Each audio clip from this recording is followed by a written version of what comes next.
Salabim.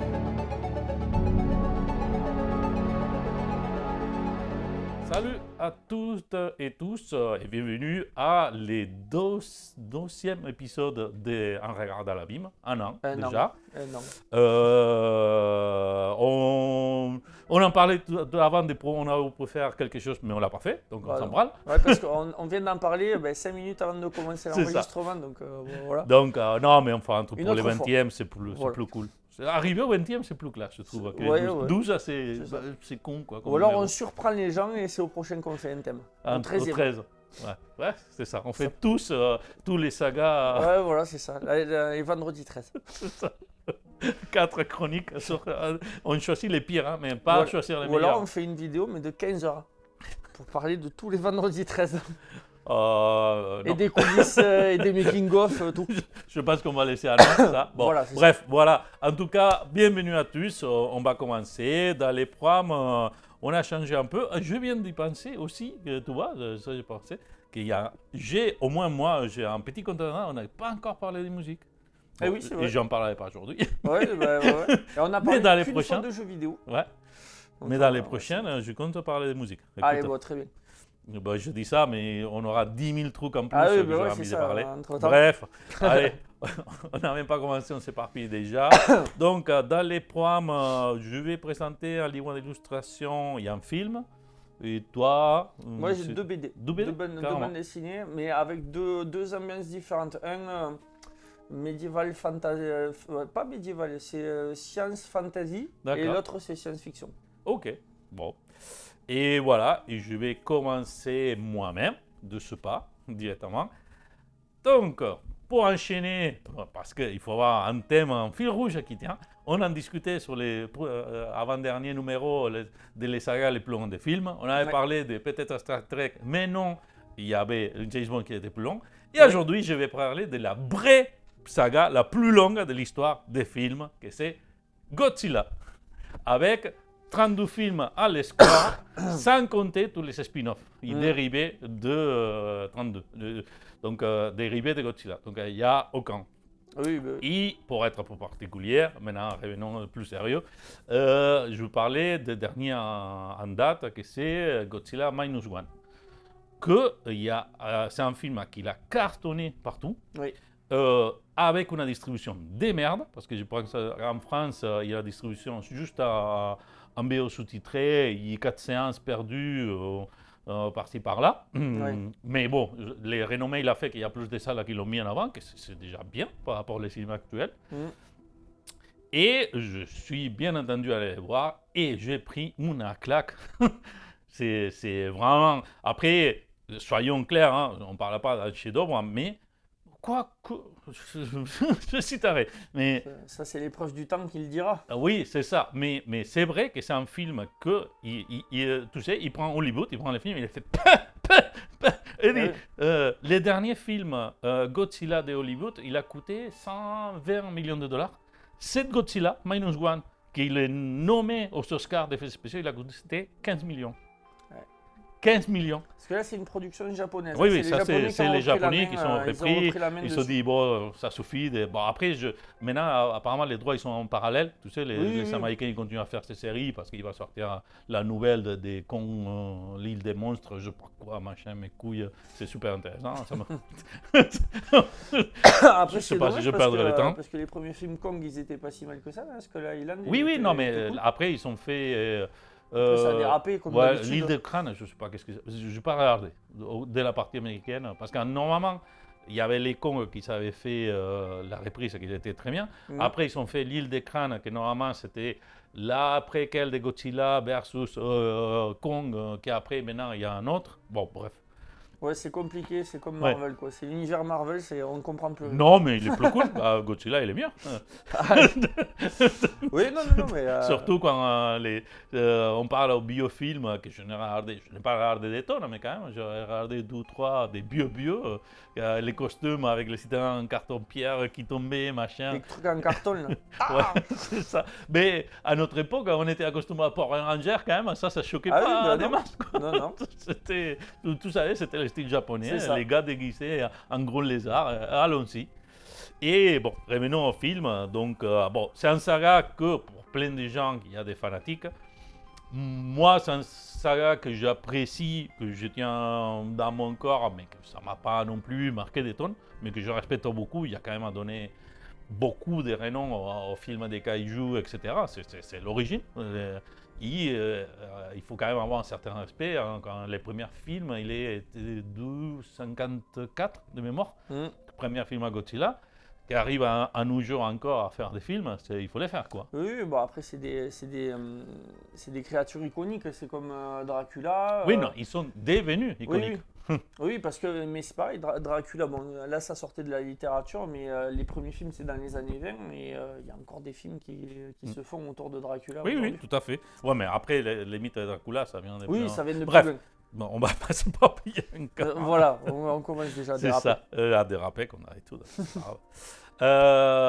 Donc, les films, il faut dire que les Godzilla de base, déjà à l'origine en 1954, même avec, si c'était un gars déguisé, peu importe, ils reprenaient l'effet les conséquences du bombe atomique sur Nagasaki et Hiroshima. Tu vas voir arriver que je n'allais pas le dire. Donc, il reprend ça et à partir de là, il crée une créature atomique qui commence à attaquer, etc.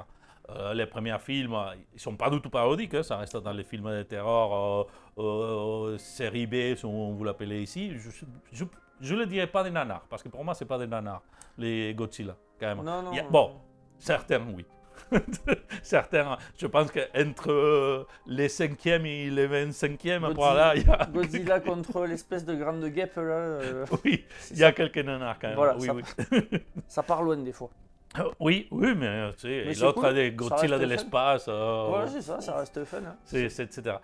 Et ce film-là, c'est pour ça qu'il appelle Minus One, que ça c'est encore une autre particularité des films japonais, de mettre si on parle de préquel, ça sera 0, là c'est encore plus loin que séquel, c'est Minus One, moins 1, donc voilà. Le film, il reprend littéralement cette partie-là, ça passe dans la fin de la Deuxième Guerre mondiale, avec un contexte historique et politique très bien posé. C'est parce que les films, plus m'a surpris, c'est pour ça que ça m'a choqué, en plus, c'est vraiment un coup de cœur, c'est que il n'est pas seulement un film de Godzilla, parce que Godzilla il apparaît, et il a une figure imposante, et chaque fois qu'il apparaît, c'est vraiment, tu sais que ça va être des centaines de morts. Littéralement, c'est vraiment imposant. Ils ont réussi à avoir un effet de grandeur, des forces, c'est vraiment une force de la nature, quoi. Tu vois, il y a dans les films des bateaux qui volent, des bâtiments qui se détruisent, mais en plus, vraiment, à l'occurrence, les effets spéciaux, c'est pas un carton-pierre, quoi. C'est vraiment, c'est super bien fait, quoi. Ouais, pour un petit budget entre guillemets, c'est... Oui, par rapport aux films hollywoodiens, c'est un petit budget. Mais ils arrivent à sortir maintenant des films très propres en termes d'effets spéciaux, avec pas des gros budgets, c'est comme le film de celui qui avait fait District 9, là, qui est sorti il y a pas longtemps. Oui. Qui a une patine visuelle incroyable. Ah, Creator. Ouais. Alors, le film en soi, mais la patine visuelle... la patine visuelle, c'est ouf. C'est ouf. Les films, il est moins de ouf. Et ouais, voilà, mais par contre, moi j'ai été surpris quand j'ai vu le budget du film, de me dire, waouh, ils ont réussi à sortir des effets visuels de ouf. Même si mes souvenirs ne sont pas mauvais, il était déjà beaucoup plus que les 15 millions qu'on parle. Hein. Oui, non, ça reste un budget plus conséquent. Mais bon, c'est loin des 300 millions, oui. 400 millions de Indiana Jones. Mais la partie que c'est très bien faite, et c'est là où on voit que les films, ou les vrais cinémas, c'est un gros mot, presque, les cinémas qui vraiment arrivent à un impact, il est plus long que ça, c'est un film avec Godzilla qui vraiment se tient pour les actings, les personnages humains qui tiennent l'histoire. Parce que Godzilla en soi, forcément, c'est les stars du film, mais il n'y a pas. Si je compte les métrages, je suis sûr que ça sera un quart du film, même pas, peut-être. dans ce film-là, il sort relativement un peu, quoi. Ouais. Mais après, de souvenirs dans les premiers films, c'était plus ou moins le cas aussi. C'est-à-dire que oui, mais après, il avait vraiment une question des budgets, oui. il s'était plus centré sur la recherche, etc. Mais là, ils ont mis des enjeux humains très puissants, oui. Très liés à l'histoire du Japon. Donc, pour parler clair, c'est pas des spoilers parce que ça passe dans les premières minutes. Désolé, à un moment donné, il faut faire un peu divulgacher les films oui, bah, pour avancer. Et en fait, les protagonistes du film, c'est un kamikaze qu'il ne va pas au bout. Il a peur, il décide pas de se suicider. Donc, tout ça, tout l'apprend au début. Il atterre en soi-disant parce que son avion est en panne, mais pour de vrai, il n'est pas en panne. Et à partir de là, ils voient en première fois Godzilla qu'il extermine tous les techniciens qui sont en train de réparer l'avion. Et là, ça lui flash. Et à partir de là, commence l'histoire. Ça, ce que je viens de dire, c'est vraiment les 5 premières minutes, quoi. Ouais. Et à partir de là, c'est une histoire humaine d'un gars qui se bat contre sa propre peur, paralysé pour la guerre. Il y a un contexte politique, mais j'étais bluffé parce que connaissant, quand on a vu les premiers films à Godzilla, je n'avais aucune idée de l'histoire du Japon. Là, comment ça n'a... Je ne suis pas de loin un expert, mais je connais un peu quand même. Et après la Deuxième Guerre mondiale, il était clairement sous les contrôles des Américains ou de l'Alliance suite aussi, ils ont appuyé les nazis quand même. Mais bon. Ça a été un peu les carpettes de l'Asie pendant un moment. C'est ça. Oui, non, ils ont fait beaucoup de merde. Mais bref, oui. comme d'habitude, c'est pas les gars qui ont fait la merde, généralement c'est... Bref. C'est la population qui trinque. C'est ça. Et là, il était sous contrôle. Il y a toute une explication absolument non nécessaire, mais que ça te met dans un contexte historique de dire pourquoi les Américains ne s'interviennent pas quand il y a... en fait, ils te donnent une excuse en cours quand ils découvrent la créature. Oui, mais les Américains vont partir à venir parce qu'ils sont... je ne m'en souviens pas si c'était contre Taïwan ou la Chine ou un truc comme ça. Ils savaient parce que c'était des sauts internationaux, ils intervenaient, ils risquaient de foutre en pagaille toute la zone. Ils disent c'est votre merde, en gros. Question que c'est très américain d'ailleurs. Oui, tout à fait. Et un autre point il est choquant dans la réalisation des films, même si ce n'est pas hyper flagrant, c'est qu'il y en a critique vraiment réelle de l'actuation du Japon à l'époque et comment traiter les soldats, les participants et tout ça. Et ça, connaissant la culture japonaise, ça c'est choquant. Ça, c'est pas vraiment maintenant que c'est comme si on commence à gratter maintenant, quoi. Pendant longtemps, toutes les activités japonaises pendant la Deuxième Guerre mondiale, toutes qui sont faites aux Chinois, toutes qui sont faites même à la Russe, à les campements, les unités 711 et tout ce genre de merde. 711, 721, je ne me souviens plus. Bon, 41. Bref, tout ça, ça restait caché. Ce n'était pas quelque chose de public. C'était, non, c'est national, c'est la patrie, etc. Ce concept-là, il a critiqué, il était plutôt mal vu. Et dans une société plutôt grégaire, dans son comportement, c'est rare. Oui. Voir cette critique. Et là, il y a un moment donné, qui est clairement dit dans tous les mots, vers la moitié du film, ou les 2/3 du film, qu'il y a souvent un truc qui se passe que je ne vais pas dire. Qu'il y a un gars qui dit de toute façon, le gouvernement il n'a rien à foutre de nous, on n'est que de la viande hachée pour mettre dans les champs de bataille. C'est pour ça que s'ils s'inquiétaient de nous, ils ne s'inquiétaient pas les kamikazes, ni des merdes comme ça. Ils tournent comme ça la phrase pour dire que c'est nous qu'on doit se mettre ensemble pour lutter contre Godzilla, pour empêcher qu'il tue la population, mais sans se sacrifier pour autant. Et il y a un concept très humain. Et surtout que ça lie avec, je pense que c'est l'histoire du fond que c'est, parce que c'est une histoire hyper humaine. C'est l'histoire de ce gars qui n'a pas voulu se sacrifier pour la patrie, quoi. Qui n'a pas voulu être un soldat comme tant des autres ils ont été. Sans doute, je n'ai pas quoi c'est dans l'histoire, mais je suis sûr qu'il doit y avoir plus d'un kamikaze qu'il a fui de ça. Et comme il grandit, même il entame une relation pas du tout amoureuse avec une fille. C'est juste parce que suite aux événements de la guerre, les quartiers sont détruits. En plus, il y a beaucoup de focus sur ça, comme la reconstruction des quartiers après la guerre. Donc vraiment, le contexte historique, il est super bien tiré. Et en tout ça, il y a l'effet érupteur de Godzilla qui vient, il débarque, il annihile partout, il tombe partout. Mais les faits qui te mettent dans un contexte tellement humain, tellement de jour par jour, ou une petite fillette qui essaye de faire grandir, que c'est ni la fille ni d'un ni de l'autre, hein, c'est juste une victime de la guerre, comme en fait les trois qui sont là, quoi, en victime de la guerre. Ça t'implique encore plus, tu as l'impression d'être associé de quand ils débarquent, les monstres, les gros kaijus qui vont tout démonter. Vraiment, tu es... Tu apportes pour eux, quoi. Tu es vraiment impliqué dans l'histoire.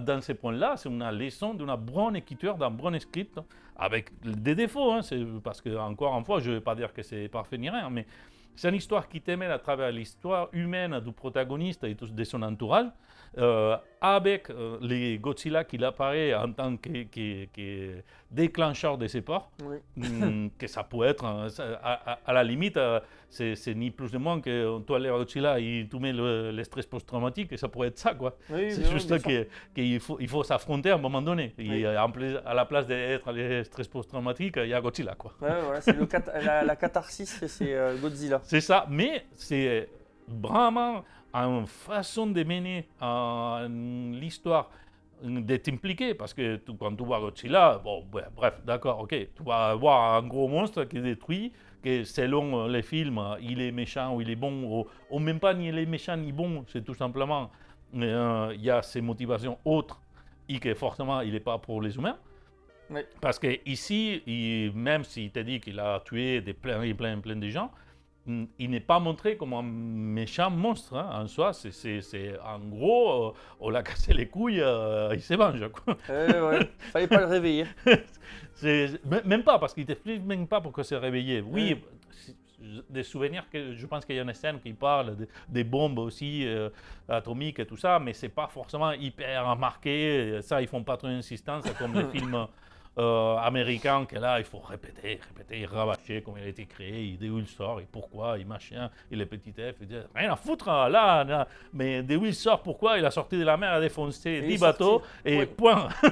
Allez, point. Mais c'est un film qui, ça marche, je suis convaincu, parce que, mine de rien, à ce moment-là, il a dépassé déjà les 100 millions de box-office au mondial, sans s'attendre à rien du tout, parce que les Japonais, je pense qu'ils ont fait ce film juste avec son affichant. Bon, les directeurs, réalisateurs du film, c'est un gars qui a déjà fait pas mal de choses. Il a été impliqué sur plusieurs jeux vidéo.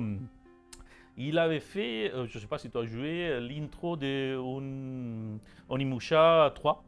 C'est le film qui avait Jean Reno. Oui, elle était d'enfer cette intro. Ouais, ben c'est le directeur de l'intro. Ah bah écoute, c'était à l'époque où cette intro est sortie, je pense que... Ouais, c'est un de ses premiers trucs qu'il avait fait avant d'avoir commencé à faire des films.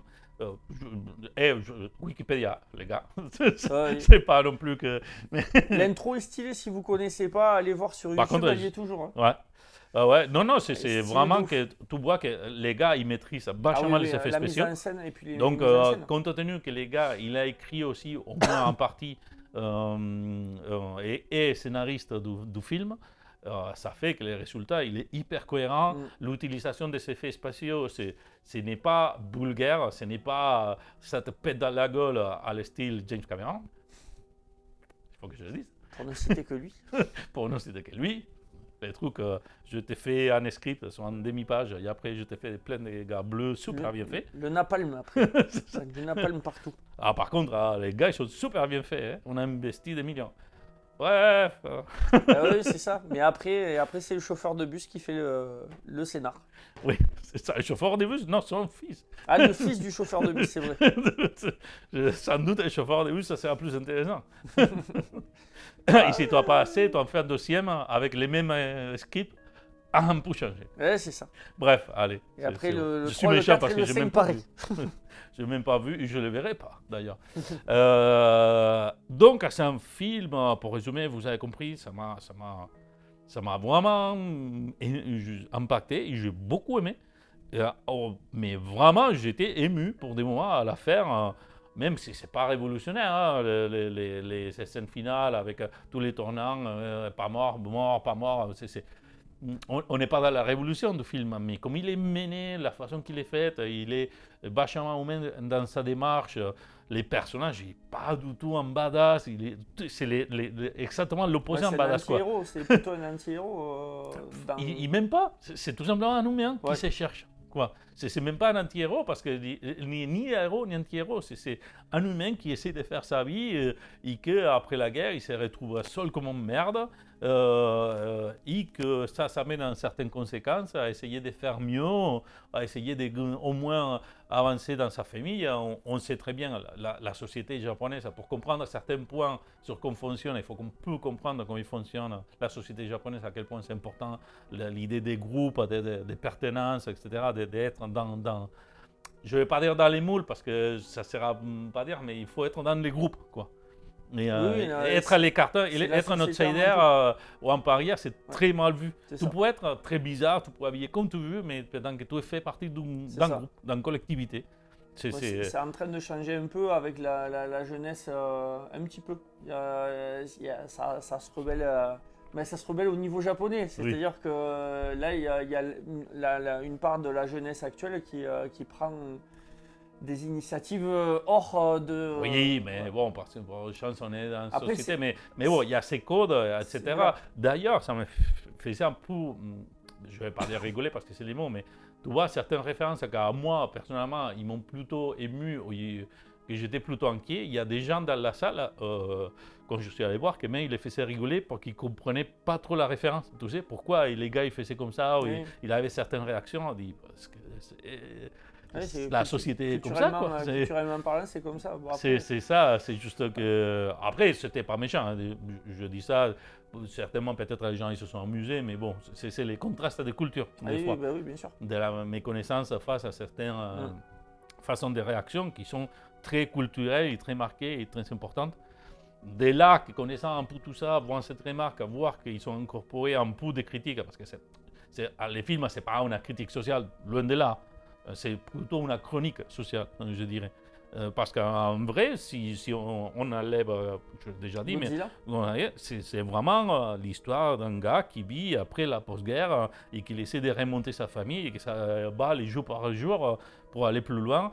Et l'histoire entre la fille et lui, à moi, ça m'a super touché. Difficile aussi à comprendre si tu n'as pas les codes parce que... désolé, je vais un peu divulgacher un peu. Ils passent plein des années ensemble, mais ils ne sont pas mariés, ils ne couchent pas. C'est juste, ils vivent dans la même maison, quoi. Il y a un sentiment il faut se battre un pour l'autre, il faire grandir la petite fillette qui n'aime pas non plus son enfant, ni à lui, ni à elle, hein, d'ailleurs. Si tu enlèves les codes, là, vraiment, c'était une chronique sociale déjà, touchante, émouvante. Et à tout moment, tu peux prendre un grand coup de patte de Godzilla. Et là, pour finir, il a, au contrario de mes opinions, mais là, c'est même pas un contrario, c'est vraiment plutôt, c'est renforcer mes opinions. On voit l'utilisation pertinente des effets spéciaux. La ville, tu crois à tout moment, quoi. À tout moment que la créature, il est là et qu'il est en train de défoncer les bâtiments, que les gens, ils sont en train de courir. Qu'il défonce sur ses pattes les gens qui marchent, sont pitiniers sans aucune pitié, mais c'est des fourmis, quoi. C'est même pas l'effet, c'est la même sensation que tu pourrais avoir quand tu attrapes une mouche, quoi. C'est exactement ça, quoi. Les bateaux qui balancent, tout, il est super bien fait. Et comme toute l'histoire, il te mène à y croire. Sans doute, je n'ai pas pris le temps, d'ailleurs, il n'est pas encore sorti pour le voir à la maison, mais je n'ai pas pris le temps de voir cette scène. Sans doute, je pourrais voir des défauts. Je n'ai pas vu. Mais peut-être si on prend attention, on aura. Mais oui, mais après on s'en tape, quoi. L'important, c'est l'immersion que tu as ressentie à ce moment-là. Donc, ça, moi, que je suis complètement mécroyant des Oscars, que je pense que ça sert à rien. Mais dans les derniers Oscars, je tiens à dire quand même que Brendan Fraser était super mérité l'Oscar qu'il a gagné. Mais Aussi, quand j'ai vu qu'il était nommé à l'Oscar d'effets spéciaux, je dis bravo. En plus, c'est même pas un film étranger ni rien, vraiment à l'Oscar effets spéciaux, quoi. Je dis, ils ont fait les bons choix. Ah oui, oui, clairement. Tout colle dans ce film, parce que les effets spéciaux, il n'y a pas juste la partie Godzilla qui est super bien faite. Sinon, c'est toute la reconstruction historique du Japon en ruine qui s'est reconstruit, les maisons, les quartiers, même si c'est... Tu vois qu'il est très filmé très intelligemment sur les plans, même si tu vois des maisons qui sont défoncées, etc. Mais quand on est sur les... J'ai l'impression, si mes souvenirs ne me mentent pas, que quand on est sur les individus, on est sur des plans plutôt fermés. Tu sais, qu'on voit la maison, la pièce, très, très classique dans les cinémas japonais. Tu sais, la façon de faire, plan fixe, les personnages qui jouent. Et dès qu'on parle sur les gros bagarres, là, on est sur des plans larges avec la ville complète, la mer, l'océan, les bateaux, tout. Ça part en cacahuète. Tu sais. Bref, en tout cas, je vais en arrêter là. C'est un film que j'ai beaucoup aimé. Que si on veut voir un truc différent, bon, la critique, il l'a déjà mis dans les cieux largement. Ça a l'air de faire un consensus plutôt positif. Oui, et je trouve qu'il est super mérité. Super mérité.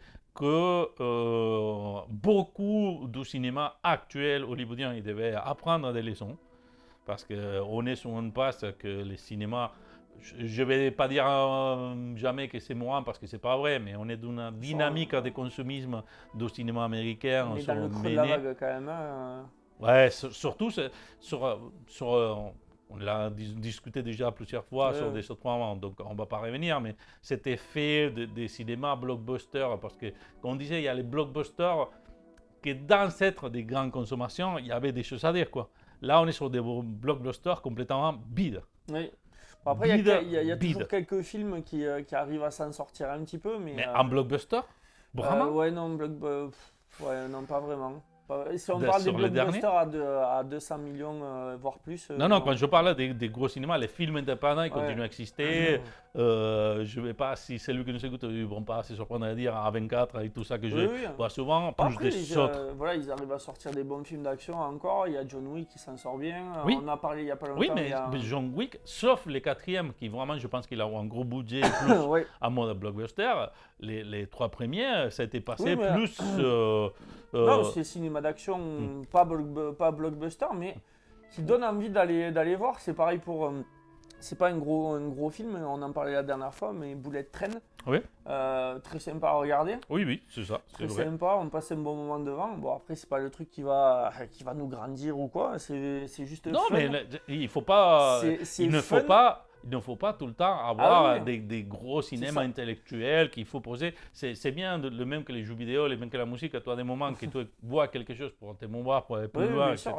Il y a des moments que tu as envie de connecter ton cerveau, les poser à côté, et passer un bon moment. Bullet Train, pour le coup, c'est hyper fun parce que tu passes de la première à la dernière minute. C'est cool, quoi. Mais si tu peux conjuguer les deux, c'est encore mieux, quoi. C'est ça, mais ils ont du mal. Ils ont du mal parce qu'il y a... Non, c'est cette conscience d'investissement. À ce moment, il n'y a pas... si on parle au système hollywoodien, mais les systèmes français, on pourrait en parler. Le cinéma espagnol, on pourrait aussi parler de ses péchés. Il faut vraiment... chacun, il est enfermé dans ses coutumes pour ne pas prendre des risques d'aller au-delà. Combien de cinéastes des autres pays qui ne sont pas hollywoodiens, que ce soit français, nordique, peu importe, etc., italiens, seraient capables de sortir des films imaginatifs, neufs, fraîches, qui t'est donné envie de voir. Je suis convaincu qu'il y en a des tonnes. Il y en a beaucoup. Juste que soit tu vas chercher à croiser dans les fonds d'Internet, YouTube, vidéo, production indépendante, et que si tu n'as pas l'oreille et tu n'as pas posé dedans, tu n'arrives pas. Et quand ça arrive à la production, même, comme on en parlait, des productions autres qui sont déjà possédées bases, qui sont démontrées sur Internet, qui connaissent, ils savent faire, ils savent refaire.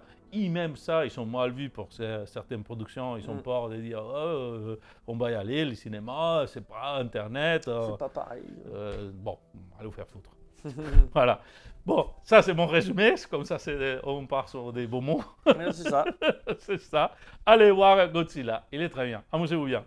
Allez, à toi. Moi pour ma part, je vais vous présenter dans un premier temps une bande dessinée franco-belge qui se nomme La Tour, donc aux éditions Casterman.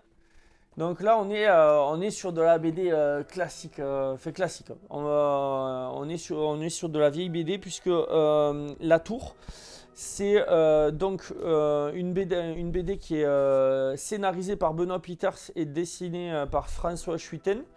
Et s'inscrit, ça à l'époque je ne savais pas quand je l'ai lu, mais ça s'inscrit dans une série qui s'appelle Les Cités Obscures, qui se passe dans un univers parallèle au nôtre, où il y a de grandes cités avec leurs histoires liées.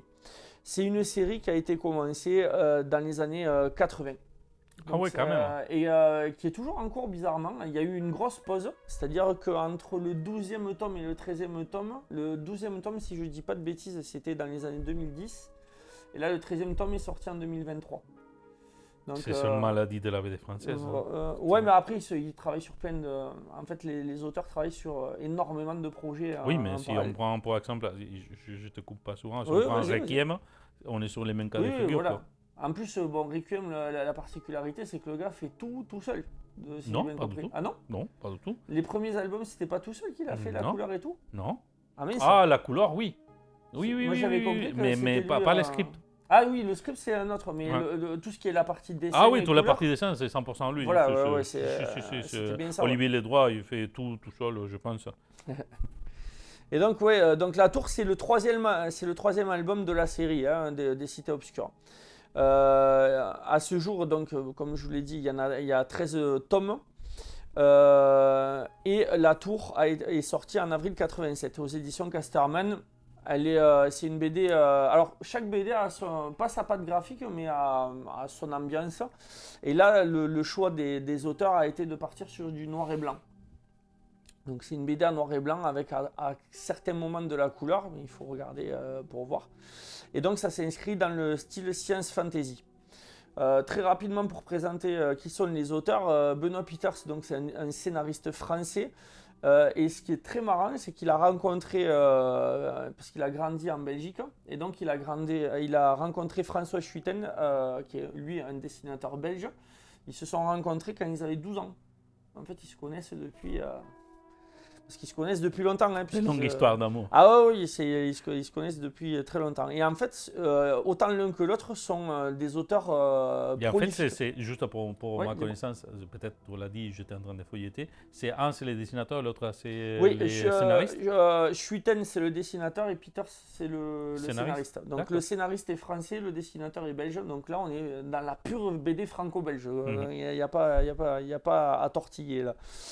Et donc, c'est deux personnes qui sont brillantes, en fait, puisque le scénariste Benoît Peters, lui, il a fait Cagne et Hippocagne dans ses études et il a passé une licence de philosophie. Et ensuite, il a fait l'école pratique des hautes études. Donc, il est reconnu pour être un grand spécialiste de RG. Il a fait d'ailleurs plusieurs essais dessus. Donc, pour ceux qui aiment Tintin, on peut aller le voir. Apparemment, c'est une valeur sûre. Et il a scénarisé en tout une trentaine de BD. Il a écrit plus de 27 essais. Il a quelques récits photographiques aussi. Il a participé à l'écriture de scénarios de films également. Et il a fait une petite apparition dans un des films qu'il a scénarisé. Bon, c'est quelqu'un qui est très actif dans le milieu de la culture. De même que donc François Schuiten, le dessinateur, qui lui, il est dessinateur et coloriste, et il est aussi dans une certaine mesure scénariste, puisqu'il a scénarisé certaines de ses histoires. Il publie ses premiers récits en collaboration avec son frère dans Métal Hurlant. D'ailleurs, c'est dans le numéro 8 des rééditions, l'avant-dernier numéro, là, il y a une de ses histoires qu'il a publié avec son frère. C'est celui des temps modernes, ou je sais plus. Ils ont remis son histoire. Ouais, voilà, dans celui-là, il y a une de ses histoires à François Schuiten. Okay. D'ailleurs, si vous ne connaissez pas Métal Hurlant, très bonne revue. Et donc, il a étudié la BD, parce que sa passion, ça a été la bande dessinée. Donc, il a étudié la BD à l'Institut Saint-Luc de Bruxelles, qui est une grande école de la BD mondiale, du coup, qui est connue dans le monde. Que de répétitions, mon Dieu. Et donc, il a dessiné... Bon, ça arrive. Et pourtant, tu as des notes. Ouais, c'est le cerveau qui bug. C'est le cerveau qui bug. Et donc, on répète 46 fois les mêmes choses. C'est terrible. C'est après une journée de travail. C'est difficile. Pardonnez-moi. Pas de pitié. Pas de commentaire de honte. Et donc, lui, de son côté, a dessiné, sachant que la plupart du temps, il fait tout seul aussi. Il a dessiné en tout 23 albums depuis les années 80 jusqu'à nos jours. Et il a publié dans plusieurs revues, donc Métal Hurlant, il a publié dans Pilote, il a publié dans un magazine de Casterman qui s'appelait À Suivre, il me semble, qui était édité par Casterman, et il a participé à également plusieurs collectifs de dessins, des dessinateurs qui se réunissent pour faire des albums. Bon bref, quelqu'un de très prolifique qui a fait pas mal d'expositions de par aussi la nature de ses dessins, puisque il est très porté sur ça y est, je perds mes mots. Pas l'archéologie, l'architecture, voilà, c'est ça. Parce que en fait, son frère et son père sont architectes, donc c'est des gens qui sont très habitués à concevoir des monuments, des immeubles, etc. Et donc ça se retrouve pleinement dans la tour et donc dans les cités obscures en général, hein, puisque et même dans son histoire ici, tu vois qu'il a un attrait particulier pour les prises de vue. Je ne sais pas si c'est celui-là, mais pas grave, on ne va pas perdre de temps à chercher. Si, c'est celui-là. Je l'ai lu il n'y a pas longtemps, c'est là-dessus. Tu l'as marqué ici, là, regarde. Il est Luc Schutten. Ah oui, c'est vrai, tu as raison. Autant pour moi. Oui, autant pour moi. Et il a gagné de nombreux prix également, François Schutten. Il a gagné des prix, bon, la plupart des prix qu'il a gagnés sont en France et en Belgique, mais il a aussi gagné un prix au Japon. Et pour l'ensemble de son œuvre, et un prix aux États-Unis également. Bon, je vais pas vous saouler à vous dire les noms des titres. Non, mais tu vois, ça que je voulais dire, c'est parce que on va laisser ça de côté, que c'est curieux, parce que cette histoire, c'est assez rassemblable par rapport à l'auteur de Blame, tu sais. Oui, à l'origine, il était architecte d'ailleurs, oui, aussi. Et que ça, il a influencé énormément son œuvre, les types de bâtiments, comme il construit, tu les vois beaucoup dans la perspective, tu vois vraiment, on a connaissance des bâtiments, plutôt que des perspectives, mais bon, en plus de plein d'autres choses. Oui, c'est ça, mais d'ailleurs, la tour, parce que c'est la tour, c'est un livre que j'avais lu il y a des années quand j'étais étudiant chez un copain qui l'avait en fait. Et quand j'ai lu Blame pour la première fois, ça m'a rappelé la tour, dans une certaine mesure. C'est pas du tout pareil, mais c'est deux thèmes complètement différents, mais oui, ça dans la conception. C'est ça. C'est ça. Et donc, qu'est-ce que nous raconte cette tour? Parce qu'il faut savoir que c'est le tome 3 des Cités Obscures, mais chaque tome a son histoire propre. On n'est pas obligé d'avoir lu... Après, il y a certaines histoires de cités où il y a 2 tomes, mais la plupart du temps, à chaque fois, c'est des histoires différentes. Alors, est-ce qu'il y a un lien au fur et à mesure qui se crée? Là, on n'est qu'au 3e album, honnêtement, on ne sent pas. Peut-être à la toute fin, il y a peut-être un lien avec une autre histoire, mais je ne pense pas qu'on soit obligé de lire le 1 et le 2 pour lire la tour. D'accord. Moi, j'ai lu la tour tout seul, je ne savais même pas que ça faisait partie d'un tout, en fait, d'une série, et ça se lit très bien, en fait, hein, on ne se sent pas perdu. Enfin, du moins, on ne se sent pas au milieu de méandre, qu'il y a des données voilà. Qu'il pourrait avoir des données qui correspondent aux autres, mais que ça t'influe pas. Là, franchement, non, hein, ça se justifie. Et donc, nous suivons l'histoire de Giovanni Battista, qui est un mainteneur et gardien d'un secteur d'une tour immense, sans limite connue. Donc, c'est-à-dire qu'il est au milieu de... Il entretient, il empêche la tour de se détériorer, mais il a un secteur qui lui est défini et il connaît très bien son secteur, mais en fait, en dehors de son secteur, il ne sait pas dans quelle mesure la tour est gigantesque, en fait. Et il y est depuis des années. On apprend que ça fait une trentaine d'années qu'il est bâtisseur, en gros. Mainteneur, plutôt. Son secteur, malgré ses efforts, se dégrade et il entend, dès le début, on l'apprend, il entend un inspecteur qui est censé venir de la base, puisque la base s'occupe de la gestion de la tour. Et au sommet de la tour, il y a les pionniers qui, eux, continuent de, soi-disant, construire la tour. C'est-à-dire que c'est... en fait, elle est tout le temps en mouvement, cette tour. Ouais, de blame quoi. Voilà, c'est ça. Du moins, elle est censée être tout le temps en mouvement. Oui, après, oui. Non, mais le principe, c'est ça. C'est ça. L'architecture des blames avec les artistes des robots qui continuent à construire. C'est pour ça que d'ailleurs, quand j'ai lu Blame, j'ai eu le déclic de cette BD, ça m'a donné envie de la relire. Et donc l'inspecteur se fait attendre. Depuis, on le comprend parce qu'on n'a aucune notion de temps, bien sûr, hein, on est jeté dans l'histoire comme ça. Mais on comprend à la façon qu'il a de narrer son histoire, puisque c'est Giovanni qui raconte, qu'il attend depuis longtemps, en fait. Il attend depuis plusieurs années. Mais il espère toujours. Il dit allez, demain il sera là. Et donc il a toujours l'espoir.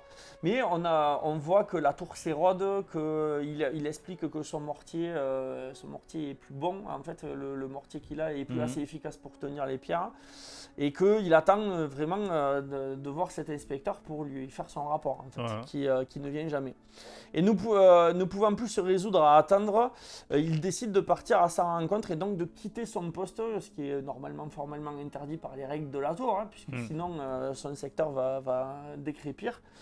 Et donc il décide d'aller à la rencontre de cet inspecteur et s'il ne le trouve pas, au pire de rejoindre carrément la base. C'est-à-dire qu'il se lance dans une expédition dont il n'a aucune idée de l'ampleur de ce qui va suivre.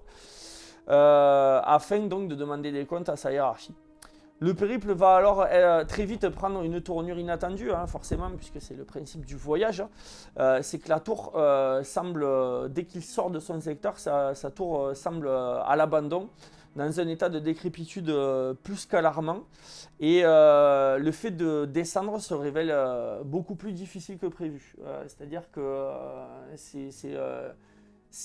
la tour est un vrai labyrinthe et en plus d'être un vrai labyrinthe, le fait qu'elle soit en très très mauvais état fait que certains chemins qui paraissent être praticables ne le sont pas et obligent à faire des détours, voire de monter au lieu de descendre. Et donc on va suivre les méandres du voyage de Giovanni. Et ce qui est très marrant pour le héros, donc Giovanni, c'est que ces traits, les deux auteurs sont des grands fans forcément de tout ce qui a trait à la bande dessinée, au cinéma, à l'art en général. C'est des vrais artistes. Et c'était des grands fans d'Orson Welles. Et quand ils ont établi le projet de la tour, ils se sont dit que ça serait sympa de contacter Orson Welles, qui était à quelques mois ou années de mourir, hein, parce que c'est peu avant sa mort. Ils l'ont contacté pour dire qu'ils avaient un projet de BD, ils lui ont expliqué quelle était l'histoire qu'ils allaient raconter, et ils voulaient que leur personnage principal porte ses traits, en fait. Et Orson Welles a accepté de poser pour eux, en fait. Ah ouais. C'est-à-dire qu'ils se sont déplacés chez Orson Welles et il s'est prêté à quelques séances où il a posé et où ils ont discuté en même temps du scénario, de qu'est-ce qu'ils allaient faire avec son visage et tout ça. Et donc le héros Giovanni, on peut dire que c'est l'ultime voyage et l'ultime rôle qu'aura joué Orson Welles dans sa vie. Pas l'ultime parce qu'en réalité il continue, non, si je bien compris. Il n'est pas fini. L'histoire de la tour. Si, la tour, c'est les cités obscures qui continuent. Donc on découvre des cités dans chaque tome, mais la tour en soi, c'est une histoire finie. Et donc c'est le dernier rôle d'Orson Welles, qui est dans une BD. Ok.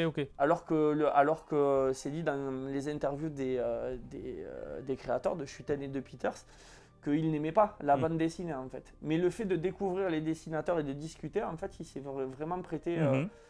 Et à chaque fois, il demandait, il proposait des idées, mais des idées pour le transposer en film. Ce qui n'était pas possible, parce que lui, c'était un cinéaste cuit dans l'âme, quoi. Donc lui, pour lui, la BD, ça ne lui parle pas. Lui, pour la BD, c'était des storyboards pour un film, en fait. Et c'est vachement rigolo. Et d'ailleurs, il y a une interview qui est à la fin de la BD où ils expliquent tout ça. C'est vachement intéressant. Et donc cet ultime voyage, c'est un voyage tant mélancolique que vertigineux. Les auteurs ont créé un univers, pour créer cet univers, se sont inspirés plutôt de l'art entre 1500, l'art de 1520 jusqu'à la Révolution, en gros 1780. Donc c'est plutôt l'art de la Renaissance et un peu gothique qui les ont inspirés. Ils se sont notamment inspirés forcément de l'œuvre de Peter Bruegel l'Ancien. Et donc, c'est le fameux tableau de la tour de Babel qui a été peint dans les années 1530, durant sa vie, puisque c'est un peintre qui a vécu entre 1525 et 1569. Donc, il a peint dans ce laps de temps. Ensuite, ils se sont beaucoup inspirés pour l'intérieur de la tour. Et tu le vois d'ailleurs au dessin. Tu sais, non, tu peux montrer si tu veux. C'est les gravures qu'il y avait dans les bouquins, dans les vieux romans en fait. Oui, donc je disais, je vais vous essayer de montrer un visuel de l'extérieur, un truc qui se voit bien. On ne le verra pas, je pense, ça se verra pas suffisamment. En fait. Bon, c'est pas un extérieur, mais non, on ne le verra pas, c'est trop loin. Les dessins, les ombres et tout, c'est fait par Ashur. Donc, pour ceux qui ne connaissent pas la référence que moi j'ai, c'est les illustrations des livres de Jules Verne. Ouais. C'est dans ce style-là. Et là, ça, c'est l'auteur dont ils se sont inspirés. Oui. Et donc, cet auteur, c'est Giovanni Battista Piranesi. Qui lui a dessiné des intérieurs démesurés entre 1720 et 1778. Et tu le vois, il y a quasiment les mêmes visuels. Non mais vas-y, montre-toi, je suis en train d'aller ici. Donc l'œuvre de Piranesi, c'est ça là, c'est ces dessins-là en noir et blanc qu'on voit là. Voilà, bon, il y a un peu des lumières. Mais c'est super intéressant et ils ont créé donc l'extérieur via les peintures de la tour de Babel et eux ce qui les a motivés dans ce projet, c'est quand ils ont vu les peintures de la tour de Babel et les peintures de l'île des morts, là, tu sais, des plusieurs îles des morts, ils se sont toujours dit mais qu'est-ce qui se passe à l'intérieur, et donc en fait ils créent les cités obscures à partir de ça. Et donc ils ont créé vraiment un univers hyper vaste, on est perdu en même temps que le personnage principal. La tour reste un des éléments, elle est tout le temps présente dans toutes les cases, même les cases qui sont vraiment centrées sur le personnage, il est forcément dans la tour. Donc on découvre plusieurs endroits et très rapidement on se rend compte que on ne distingue pas le haut ni le bas, et ça témoigne d'un projet de civilisation rêvant à la base d'une unité, mais également de se projeter le plus haut possible et le principe de la tour de Babel, c'est-à-dire devenir l'égal d'une civilisation divine en fait. Cependant, le voyage de Giovanni nous montre tout autre chose, c'est que la tour est à l'abandon, elle tremble régulièrement. D'ailleurs, la première page de l'histoire quand elle commence, il est réveillé par un tremblement de la tour. En fait, c'est pas un tremblement de terre, c'est un tremblement de la tour qui est lié à son état. les mainteneurs ne sont pas relevés parce que lui, on apprend que ça fait depuis longtemps qu'il est bloqué là. Il n'est pas relevé, il n'a pas de nouveaux outils pour pouvoir maintenir. Et donc, ce voyage va conforter en fait l'idée que ça commence à sentir un peu le sapin pour la tour. Il va très rapidement aller à la rencontre pour savoir si l'inspecteur y est. Il va voir son voisin, en fait, entre guillemets, parce que les secteurs sont très grands, donc il est à des heures de marche de son voisin. Et quand il arrive, il est devenu fou, en fait. Et c'est un vieux, il est vieux, il est devenu sénile, en fait. Et son secteur est à l'image de sa santé mentale, en fait. C'est-à-dire que c'est du grand n'importe quoi, en fait. Il maintient en vie le minimum syndical et à l'intérieur de sa maison, puisque ils ont des maisons, ils ont des cabanes en bois dans leur secteur, en fait. C'est vachement marrant. Enfin, c'est vachement marrant. C'est vachement bien fait. Ah ouais. C'est très bien fait. Et son entreprise de descendre à la base se voit très vite contrariée par l'état de la tour. Il décide de se faire un parachute à la Léonard de Vinci. C'est un parachute un peu comme Léonard de Vinci. Il commence à réussir à descendre. Bon, il ne voit jamais le bas, il rentre dans des brumes, il sort de la brume et au final, il prend un courant d'air chaud et sa descente devient une ascension. C'est-à-dire qu'il va même dépasser son secteur en hauteur parce qu'il est pris par le courant d'air chaud et son aventure va prendre un tournant totalement différent. Parce qu'on dirait que c'est un peu une époque, une renaissance fantasmée, non? C'est ça. C'est tout à fait ça. Et donc, le fait de remonter, il va tomber dans un village médiéval. C'est très marrant parce que ça va être l'oasis d'humanité qu'il va rencontrer. Quand il va remonter par le courant ascendant, il va arriver dans un lieu qui fonctionne exactement comme un village de la Renaissance ou un village médiéval avec un marché, avec des gens, des ferronniers, des trucs comme ça. Et en fait, c'est le seul endroit qu'on voit réellement entretenu dans la tour. Mais cet endroit entretenu est un oasis très fragile et éphémère du fait que tout ce qu'il y a autour n'est pas entretenu en fait.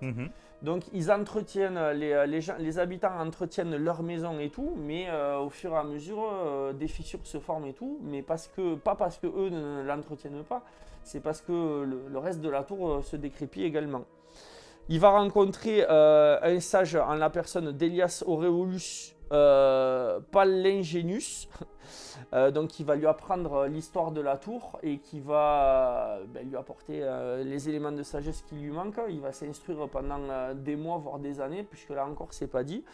Et il va rencontrer aussi Milena, dont il va tomber éperdument amoureux. De ses études, il va essayer d'aller à la rencontre des pionniers. Et ça, après, je vous laisse lire la suite. Les seules touches de couleur qu'on trouve dans le livre, ça va être quand on rencontre Elias dans la tour où il a des tableaux. Et les tableaux qu'il possède sont en couleur, en fait. Tout est en noir et blanc, sauf les tableaux. Et après, il y a le dernier chapitre qui est intégralement en couleur, mais dont le titre est très méta. On va dire, c'est le dernier chapitre, donc c'est le chapitre 6. Le titre, c'est « Qui se termine de façon si étrange que mieux vaut ne pas en dire un mot ». Et donc, on ne va pas en dire un mot, on va laisser les lecteurs le trouver. Et donc, pour conclure, et pour donner mon avis, c'est une BD qui m'a fortement marqué. Elle est c'est une BD qui est très marquée dans l'univers des BD des années 70. C'est-à-dire que c'est des BD qui sont très lentes dans le rythme, un peu comme les premiers Torgal, ces BD de l'époque qui étaient un peu lunaires dans le rythme, où les personnages sont tous un peu hallucinés, et qui a une ambiance vraiment particulière, au même titre que quand on regarde un film des années 70, où on sait que c'est un film des années 70. Quand on regarde cette BD, elle est inscrite vraiment dans son temps, à savoir la fin des années 70, début des années 80. Il y a ce côté aussi un peu... Ouais, mais c'est plus que marqué, c'est des codes de l'époque, parce que finalement, les vraies histoires, c'est lui qui sont marquées, autant celles comme bon, pour parler autant des autres auteurs de BD qui sont marqués pour cette époque-là, oui. C'est les codes qui te marquent, mais en soi, c'est atemporal, quoi. C'est ça, c'est ça. Mais on a ce petit côté, alors je dis pas que c'est le cas des deux auteurs, hein, mais on a toujours cette impression trip sous acide, en fait, dans les histoires où c'est un peu psychédélique, un peu métaphysique. Beaucoup de métaphysique. Les années 70, t'en dis, non. C'est ça. Et donc j'ai adoré me perdre dans ces vestiges, dans cette ambiance un peu lugubre et mélancolique. J'ai adoré la parenthèse du village sur les hauteurs dont je parlais, qui sont les vestiges d'une grandeur perdue. Et en plus, ils sont conscients de leur isolement et du rôle de bastion fragile qu'ils ont. J'ai aimé l'histoire de Giovanni et donc de Milena quand ils la rencontrent, ainsi que leur voyage, que ce soit vers le haut ou vers le bas de la tour. Et c'est une BD qui, si on arrive à s'immerger dans cet univers, c'est une BD qui va vous transporter et vous dépayser totalement. Donc c'est à lire pour moi. C'est un bel ouvrage et en même temps que c'est un beau monument. La tour. Voilà. Intéressant, je ne connaissais pas, donc ça m'a fait envie de le lire. Et du coup, vu que j'ai découvert il n'y a pas si longtemps que ça s'inscrivait dans une série, j'irai voir un petit peu les autres cités. D'accord. J'irai visiter, voir ce que ça dit. Ouais, mais d'un coup, c'est intéressant quand même la façon de faire. D'un coup, c'est pas comme Requiem ou comme des autres. C'est pas une saga qui est coupée, une histoire qui est coupée. C'est des histoires complètes qui viennent se compléter. Voilà. L'univers, faire plus riche l'univers, mais que ça, chaque BD, ça va tout seul, quoi. Normalement, de ce que j'ai compris en lisant quelques articles, c'est que chaque BD a son univers. Et après, comme je t'ai dit, il y a quelques... Oui, raccourcis, liens, un fil rouge. Voilà, et puis surtout, il y a quelques histoires qui ont eu besoin de 2 tomes parce qu'ils avaient plus de choses à raconter. Donc forcément, il y a certaines histoires où il y a 2 tomes. Ok.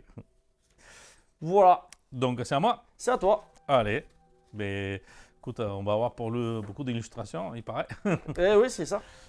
J'attends celui-là. Donc, moi, je vais parler, il fait ça un petit moment que je ne parle pas des jeux de rôle et je n'en parlerai pas aujourd'hui. Mais quand même, je parle par rapport à un univers que j'ai découvert grâce aux jeux de rôle, pas vice-versa, même si les jeux de rôle s'est inspiré d'abord. Je vais parler de l'œuvre de Simon Stalenhag. Sans doute, je vais de prononcer les noms comme de la merde, mais voilà. C'est des trucs du genre, c'est difficile à dire. Après, si je vais parler d'Electric State, mais c'est l'auteur, entre autres, c'est peut-être plus connu comme ça pour Tales from the Loop, Things from the Float, cette bouquin-là, Electric State. Il y a encore un 4e, que c'est The Labyrinth. Que ces illustrations, ils sont inspirées de jeux de rôle. Et Tales from the Loop, ils sont inspirés ensuite la série d'Amazon. Qu'il est assez fidèle à l'univers, hein, finalement. C'était pas mal. Ouais, c'est assez fidèle à l'univers. Ouais. Mais je voudrais parler particulièrement d'Electric State. Pour tout dire, par rapport aux jeux de rôle, il y a un financement participatif qui est passé, c'était juste avant Noël, je pense, pour sortir les jeux de rôle en anglais. Hein, je parle pour Free League, comme d'habitude, comme Tales from the Loop, etc., sur cet univers-là. Et aussi, il a été signé par Netflix pour faire un film. Que ça m'a fait vachement peur. Après, toujours pareil, est-ce qu'ils vont s'inspirer de One Piece ou est-ce qu'ils vont s'inspirer d'autres choses ? En fait, je vais après rentrer dans les détails parce que c'est particulier la façon. Ce n'est pas du tout ni une BD ni un comics. Ouais. C'est un livre d'illustration avec une histoire en parenthèse. Donc, il y a généralement composé d'une page de texte et une illustration ou plusieurs illustrations qui aiguillent cette histoire. D'accord, mais pour moi, Electric State, c'est vraiment un aboutissement de ça qu'il a commencé à proposer dans Tales from the Loop et Things from the Float. Mais bon, je vais revenir vite fait à Netflix. Pourquoi dire que j'ai peur? C'est parce que les directeurs, c'est les frères Russo, donc qui ont fait la très bonne série Community et qu'ils ont fait les très grosses merdes Civil War, Winter Soldier. Je sais que c'est pas un avis partagé, mais j'aime un tape. Ils sont capables du meilleur comme du pire. Voilà, ils ont mis la fille de Stranger Things aussi, comment ça s'appelle, je me souviens Millie plus. Bobby Brown, je crois, c'est un truc Oui, comme ça. c'est ça. Donc, voilà, je sais pas, comme d'habitude, je vais pas être un éditeur, je vais pas du tout parler de mal de quelque chose que je n'ai pas vu, ni la bande-annonce, Voilà, etc. Il faudra voir quand ça sortira. C'est ça. Mais évidemment, compte tenu à comment j'ai aimé ça, je vais faire attention. Parce que là, on revient vraiment au bouquin. D'accord. Normalement, l'auteur, il reconstruit depuis Tales from the Loop. C'est des histoires séparées, ils ne sont pas les mêmes univers, même si on pouvait les sembler. Pour être précis, Tales from the Things from the Float, c'est le même univers, mais pas celui-là, ni The Labyrinth non plus, même si on a plein de liens en commun. Les 2 premiers bouquins de Tales from the Things from the Float, ils sont narrés, ils sont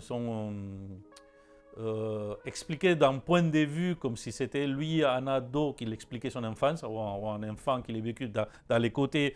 Tales from the Loop, c'est un enfant, Tales from the Float, c'est un adolescent qui l'inspire, et donc à chaque page, à chaque 2 pages, c'est des anecdotes, quoi. Ouais. Qui travers ces anecdotes, il explique l'univers qu'il remonte, parce que c'est une anachronie dans le sens que c'est un univers tel qu'on a connu les années 80-90, dans un cas et de l'autre, mais qu'il rajoute la création de la magnétite, où il y a des voitures qui deviennent volantes, il y a des robots, etc. Mais très bien mis en contexte. Les 2 premiers bouquins, ils sont vraiment passés à son origine, de l'auteur, que c'est en Suède, si je ne dis pas de conneries. Non, je ne dis pas de conneries, c'est en Suède qu'ils sont placés. Même si la version Amazon, c'est aux États-Unis, mais on s'en fiche, les histoires, c'est à peu près les mêmes. Très ancré sur certains codes qu'on peut les lire facilement, mais il y a certaines références que, chose de la vie, je suis pour travailler avec ma fille, il y a certaines références que vraiment il fait à la culture suédoise, etc. Mais ça n'empêche en tout rien à suivre l'histoire.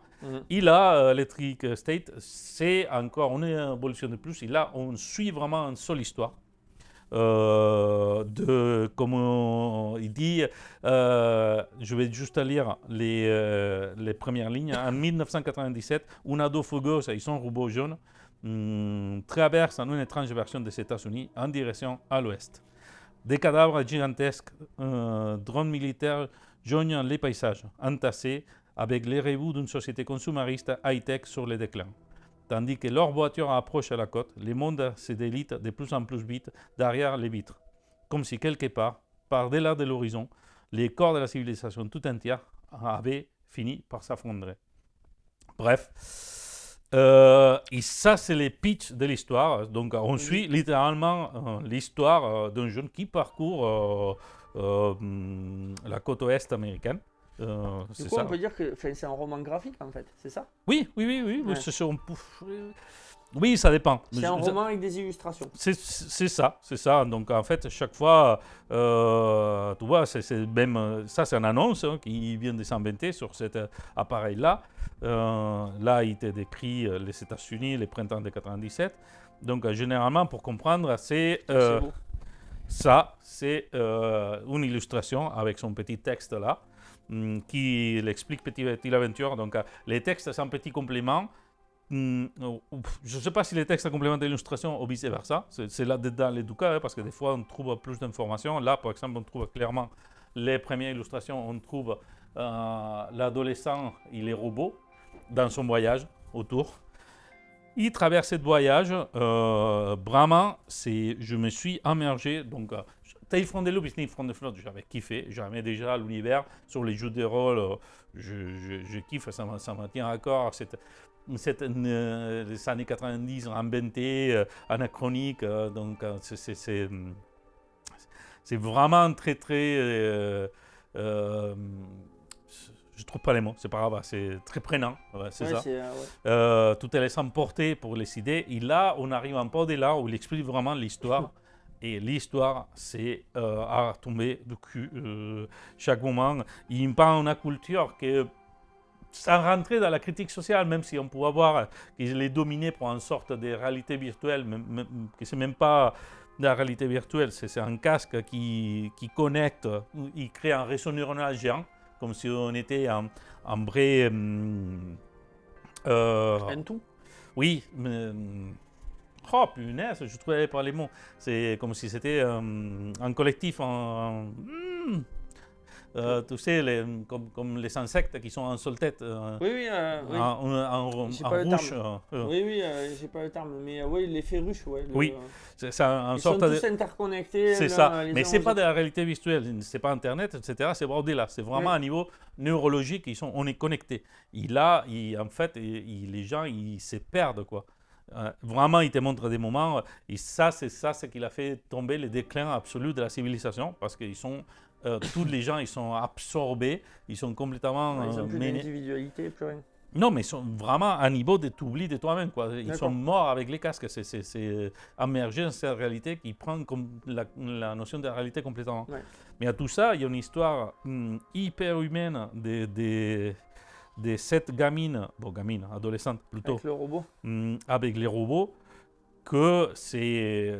Bon, à moi, ça m'a emporté. J'ai dévoré ce bouquin, mais à vitesse, forcément, c'est l'illustration, mais en même temps que tout dévorait les textes, et tout prenait un plaisir de ouf à les illustrations, c'est que tu en prends... C'est magnifique. Tu en prends plein la figure à chaque illustration, un style magnifique, vraiment... On sent cet amour à cette époque qu'il a vécu, il n'a pas vécu, hein, parce qu'on poussait dire qu'on a été adolescents sur cette époque-là, vraiment, on va dire, que cette côté fantasmé ou d'imaginer notre réalité autrement, etc., ça a vraiment existé, quoi. Pour de vrai, je ne suis pas allé si loin pour savoir quel âge c'était cet homme-là, mais je parierais que c'est notre génération. Comme ça au pif. Mais c'est même pas important parce que je ne pense pas que tu auras d'autres avec cette civilisation pour pouvoir raconter un truc pertinent dedans. Mais vraiment, là, il y a un parcours, une suite, un réflexe d'une réalité qui tombe avec plein de détails. En plus, c'est ce monde riche. Il y a encore une fois, je vais taquer sur ce point, qui n'a pas besoin de raconter tout, c'est juste des suggestions. C'est une simple image, une simple figure qui montre, je ne sais pas comment te dire, je vais essayer de montrer. Par exemple, ici, tu vois ça, cet incroyable vaisseau qui sont là. Il y a une simple mention pour dire qu'ils ont été abandonnés depuis que la magnétite a arrêté de fonctionner, etc. Donc, tu entends qu'il y a une croisée dans les univers, mais on ne parle pas tout à fait du même univers. Ça reste dans ses références propres. Tu vois, cette imagerie, c'est ça que ça me fascine et ça me met directement bien, c'est que toi, une illustration comme ça ne te dit rien du tout dans les textes. Tu vois juste des annonces qui te suggèrent cette entreprise qui tient cette casque de connexion neurologique si poussée, les suggestions de la ville, de ces bâtiments délabrés qui tombent d'un côté de l'autre, les voitures abandonnées. Tu prends, je pense que tu peux prendre des détails à chercher, à voir comme cette société qui fonctionne, comme grandit, comme c'est une sorte de, c'est une société parallèle à ça que nous on a vécu. Comme cette nostalgie, comme cette imagination qui te laisse emporter quand tu étais adolescent et qu'on était submergé pour nos trucs d'hiver en tant que geek, je ne vais pas dire autrement. On se laisse emporter pour nos rêves fantasmés, nos parties qui dit les jeux de rôle, qui dit les jeux vidéo, dit les comics, dit les BD. Ils nous laissaient emporter l'imagination, c'est un peu ce reflet-là, quoi. Il raconte une enfance, une adolescence fantasmée. Mais là, j'étais bluffé pour à quel point c'est touchant, parce que là, quand j'insiste sur le fait qu'on suit vraiment l'aventure d'une gamine tous les longs qui parcourt la côte, je sais que je reste assez vague, mais c'est vraiment une expérience que je ne veux pas gâcher à ceux qui vont le lire, parce que ça passe des trucs dans l'histoire, notamment la fin... je lirai ça, moi. Je vais le lire, c'est sûr. Ça m'a bouleversé, c'est rare, vraiment, moi que je lis beaucoup de bouquins, je ne veux pas dire que je suis pas ému sur certains bouquins, ça m'arrive, mais c'est plus rarement que sur en série ou sur un film, que tu as les composants musique, ambiance, rythme, etc. Bien sûr que je suis ému, je m'en souviendrai toujours en lisant l'ordre des Contravenants, la fin. Oui, j'ai pleuré, moi aussi j'ai pleuré. Bof, ça m'a déflingué, mais ça m'arrive moins souvent. À la fin du bouquin, j'étais sur mon cul, quoi. C'était vraiment, c'était un vrai. J'ai vécu les voyages avec cette gamine, quoi.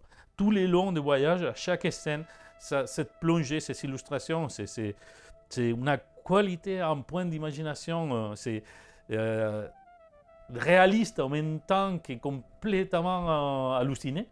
Tout te laisse emporter, les annonces, des trucs comme ça, tout est dit, oui, c'est complètement américain, ça fonctionne, et pourtant, ça n'a jamais existé, ça. Mais c'est lui qui dessine aussi. Oui. Il dessine et il écrit. Oui. Je vais voir les crédits, mais illustration et texte, ouais, c'est tout à fait, lui, il fait tout, quoi. Il y a des gens qui ont... la grâce. La grâce. Je pense qu'il y a un travail ouf derrière, quand même. Oui, mais il y a un don aussi, quoi, parce que les dessins sont magnifiques. Hein, vraiment, Oui, mais dans les dessins, il y a surtout l'idée, l'envie d'avancer, de se dépasser et de ne pas utiliser la putain d'idée de merde. Bref. C'est comment expliquer encore en plus des mots? Je pense que c'est très bien compris, que j'ai surkiffé ce bouquin.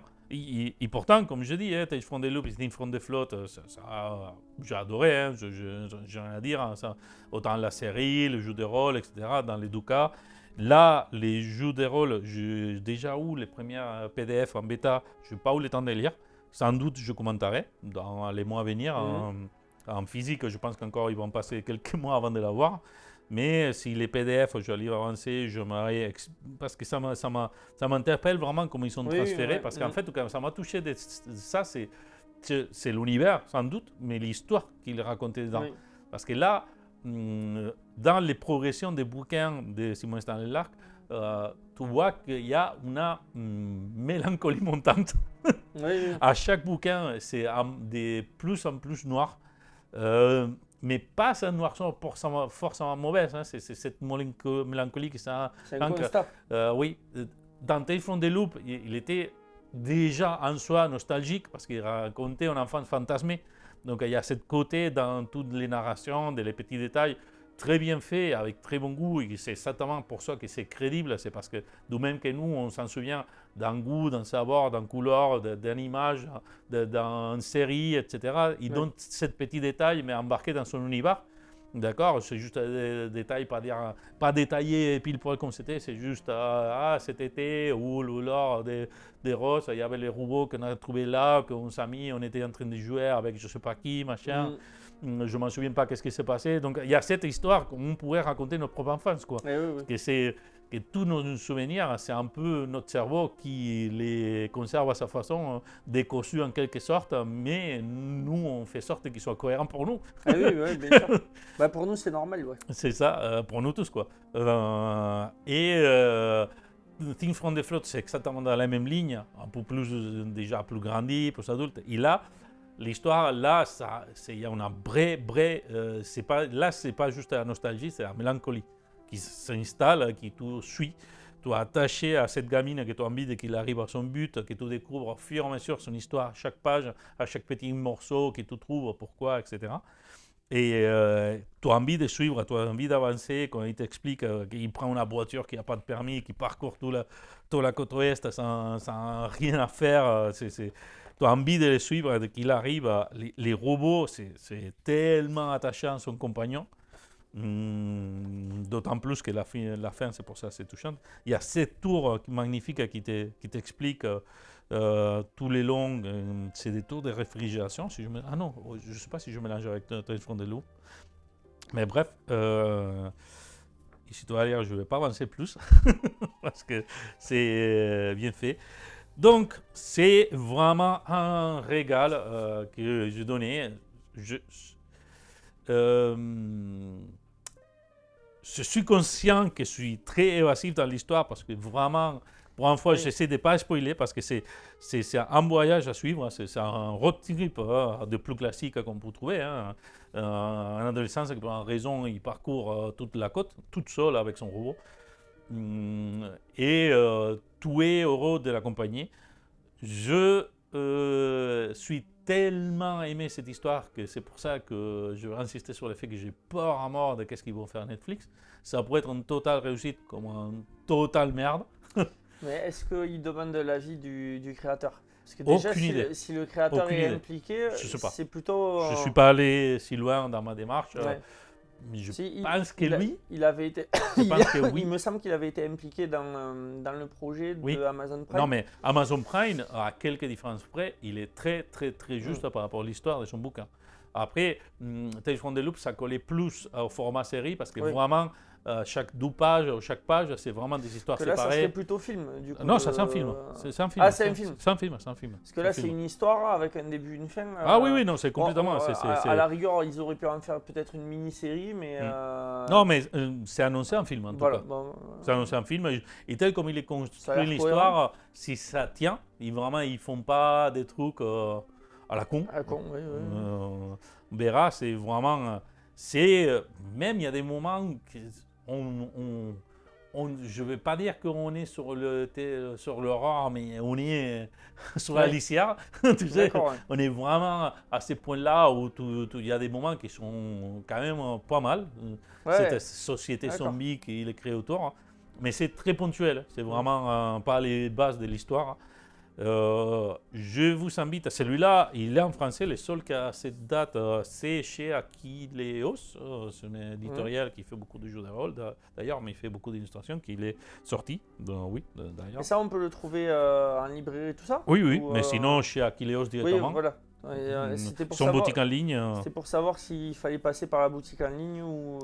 On peut le trouver. Hein. Je pense que oui. C'est pas quelque chose de caché. Ils sont des très bons ventes d'ailleurs. Ça a été tout financé par truc participatif. J'ai vu qu'à la fin il y avait la liste des participants. Et petite question par rapport aux autres, donc aux 2 premiers, là, Tales from the Loop et l'autre. Tu disais que c'est pas une histoire complète, c'est des petites anecdotes. En fait, autant Tales from the Loop comme Tales from the Flood, c'est vraiment une bague de souvenirs. Il raconte comme si c'était lui l'enfant qu'il a vécu là. Et donc à chaque page, on est allé visiter chez maman, machin. C'est une forme de journal de bord. Oui, c'est ça, c'est des bouts de mémoire. Tel jour on est allé. Tales from the Flood, c'est pareil, mais là c'est plus commence à voir la décadence parce qu'il y a juste la marée, flotte, qui monte et qui commence à inonder, qui font abandonner la maison, donc comme ils sont séparés, ses parents. Je pense que techniquement, tu peux comprendre que Tales from the Loop et Tales from the Flood, ce n'est pas les mêmes enfants qui parlent, tu sais, mais c'est toujours expliqué en première personne, en tout cas. Mais c'est chaque fois composé comme ça, quoi. Il y a quand même un fil rouge entre les histoires, c'est lui quand même, c'est en première personne qui l'explique. Mais ça colle assez bien à la série qu'ils ont fait à Netflix, où il avait l'enfant qui, plus ou moins, il était dans tous les épisodes, plus ou moins présent, mais qu'il passait. Parce que c'est ça les points de vue. C'est les histoires qui se passent. Si quelqu'un l'a vu, il y a l'histoire des jumeaux qui sont dedans. Il y a l'histoire des les robots qui les cachaient. Bon, il y a plein de trucs comme ça. C'est vraiment que là, vraiment, c'est une histoire de A à Z. C'est tout suit. Les suivants, c'est Labyrinthe, que je suis en train de lire d'ailleurs. Il est pareil aussi. Il explique une histoire de A à Z. D'accord, cool. Cool, qui devrait, espérons, être traduit en français. Je pense que oui, vu comme ça marchait, je crois penser que oui. Mais après, c'est juste qu'il y a toujours un décalage entre. Parce que là, c'est pas comme doubler un film, ça prend un peu plus de temps. Non. Ouais, mais compte tenu que les textes ils sont pas super longs, je suis pas convaincu qu'ils soient très longs. Ça met du temps, hein, parce que le temps. Si par exemple c'est une boîte française, il faut qu'ils achètent les droits. Là, moi, je suis une série de 3 bouquins. Je crois que j'avais acheté le premier en 2018. Et le deuxième, il est sorti en 2023. Ouais, mais ça, je vais t'avouer que c'est une question très française. Ça. Oui, oui, bien sûr. C'est très français. On aime bien prendre notre temps. Tout est compliqué. On dit qu'il traduit beaucoup en France et c'est strictement faux. Oui. C'est normalement tout ce qu'il est traduit ici, généralement je le trouve en espagnol bien avant, des années avant. Bien sûr.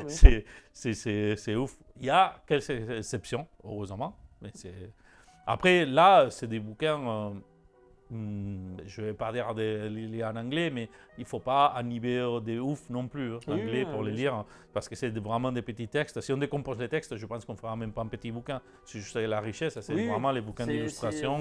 C'est un bel objet. Tel comme il est fait, il y a un goût exquis dans chaque illustration, dans chaque couleur. C'est formidable. C'est vraiment, il faut que plonger dans l'histoire. Dans ces bouquins-là, que je ne suis pas souvenir de l'avoir vu sur Tales from the Loop, il y a des doubles pages complets avec à plusieurs doubles pages pour te montrer des sites. C'est magnifique, magnifique. Et plusieurs histoires. Tu sais. Les couleurs qui sont dans cette bouquin-là, bon, ça c'est le style naturel du dessinateur, hein, mais cette couleur, il est très bleuâtre, c'est marqué, ça marche très bien sur la mélancolie. Ça te met bien mal à l'aise aussi, t'es pas... Ouais, non, mais c'est plus parce que la plupart des bouquins, c'est pas de mal à l'aise, sinon c'est vraiment des nostalgiques, c'est une société qui s'effondre. Oui, c'est ça. Non, mais je veux dire, c'est pas des... Les illustrations, c'est magnifique, mais tu te baladerais dans ces décors, tu te sentirais effectivement. Un peu oppressé, tu sais, sans doute, quand même. Sans doute. Donc voilà, encore une bonne découverte que j'ai surkiffé. Pour moi, c'est réservé. J'en parlais de jeux de rôle, même si c'est très très très rare que je parle sur des jeux de rôle grands, avec des réussites, on va dire. Je préfère sortir des petits, mais dans ces cas-là, je pense que je ferai une exception. Ça vaudra le coup si ça colle bien. Voilà, j'espère que ça vous plaira et je vous invite à les découvrir, ça vaut la peine. Et je te laisse à toi. Je le découvre le mois prochain, c'est sûr. Là, ça, c'est l'histoire dont je te parlais. Et au final, là, je viens de me souvenir de l'histoire parce que je l'ai lu il n'y a pas longtemps. Non, en fait, ils étaient sous extra, hein, clairement. Ah ouais, d'accord. C'est celui-là. Tu peux feuilleter. Sans celui-là. être péjoratif, hein, c'est juste que ça part loin l'histoire. Mais ouais, c'est celui-là, je l'ai lu. Ouais. Voilà. Ouais, bon. Ah, c'est un bon délire là quand même. Oui. Mais tu vois, les seuls soucis que j'ai avec là, c'est qu'il me laisse toujours sur ma faim. Ah oui, parce que c'est des toutes petites histoires en one shot. Mais en même temps, ça permet de découvrir plein de dessinateurs. Ah oui, clairement.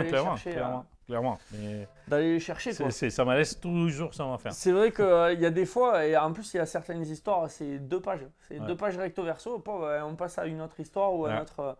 C'est vrai que des fois, c'est un peu frustrant. Allez, à toi, celui-là, Jambi. Allez, donc là, on va parler d'un bon pavé, pavé qui ressemble un peu à celui que tu avais parlé. Donc, toujours au label 619.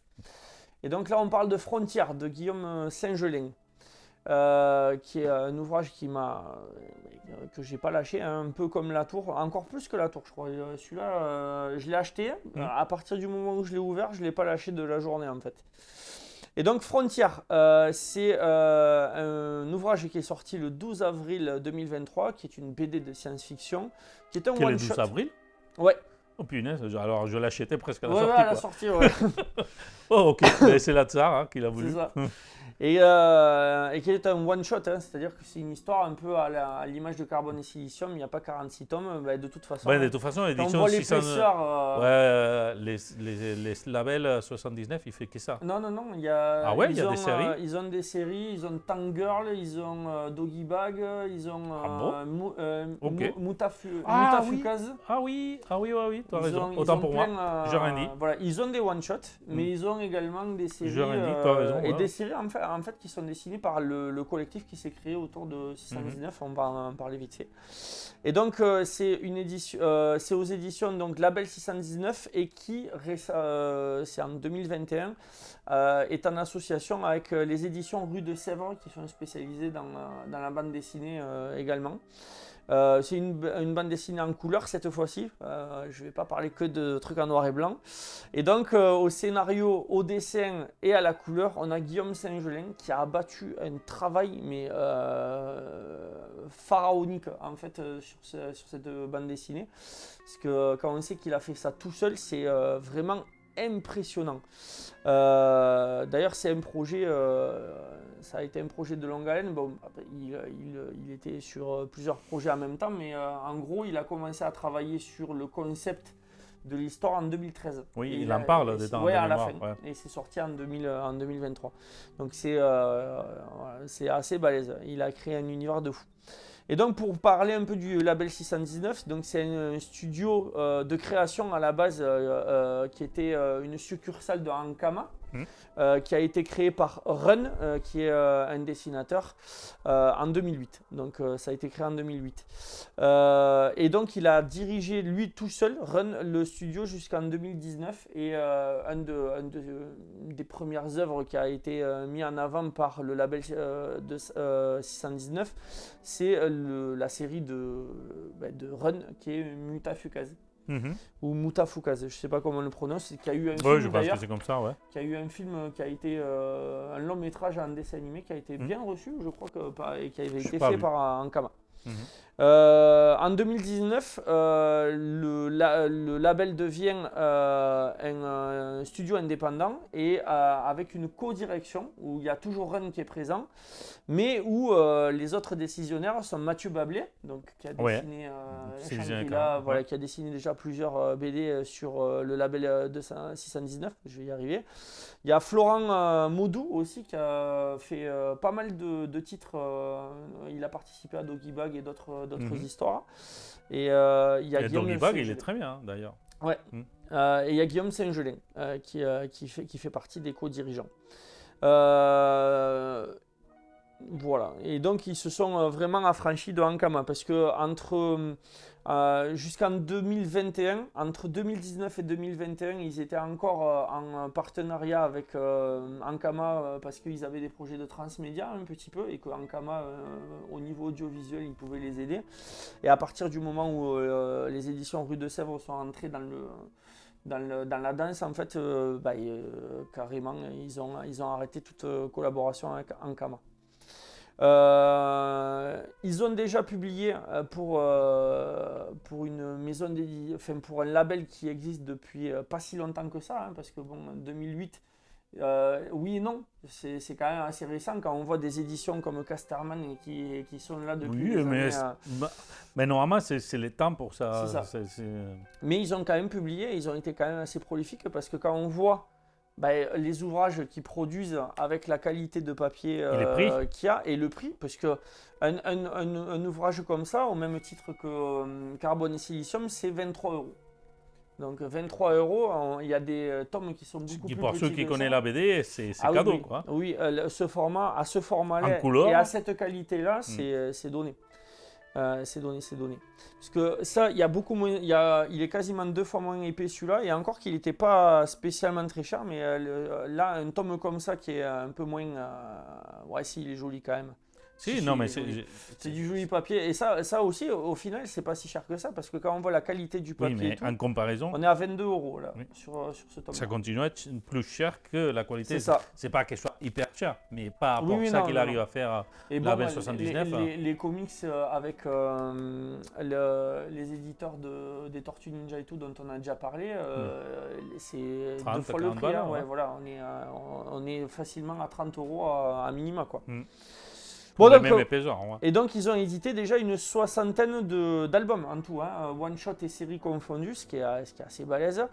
Ils ont gagné quand même plusieurs prix. Bon, la quasi-totalité des prix pour l'instant qu'ils ont gagnés, c'est Mathieu Bablé qui les a gagnés avec notamment Shangri-La et Carbone et Silicium. Ouais. Donc Guillaume Saint-Gelin, très rapidement, c'est un jeune auteur, donc il n'y a pas énormément d'informations sur lui ni d'article, parce que je pense que comme tout auteur de BD qui se respecte, il doit être très discret.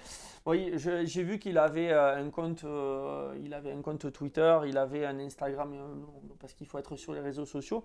Mais c'est vrai que si on cherche des articles purement sur lui ou une biographie et tout, on ne sait pas grand-chose au final. Hein. On sait que c'est un très jeune auteur, hein, puisqu'il a 36 ans, ou il va faire 36 ans dans pas longtemps. Il a fait une école de graphisme, pendant 2 ans. Il a très vite été remarqué par Run, justement.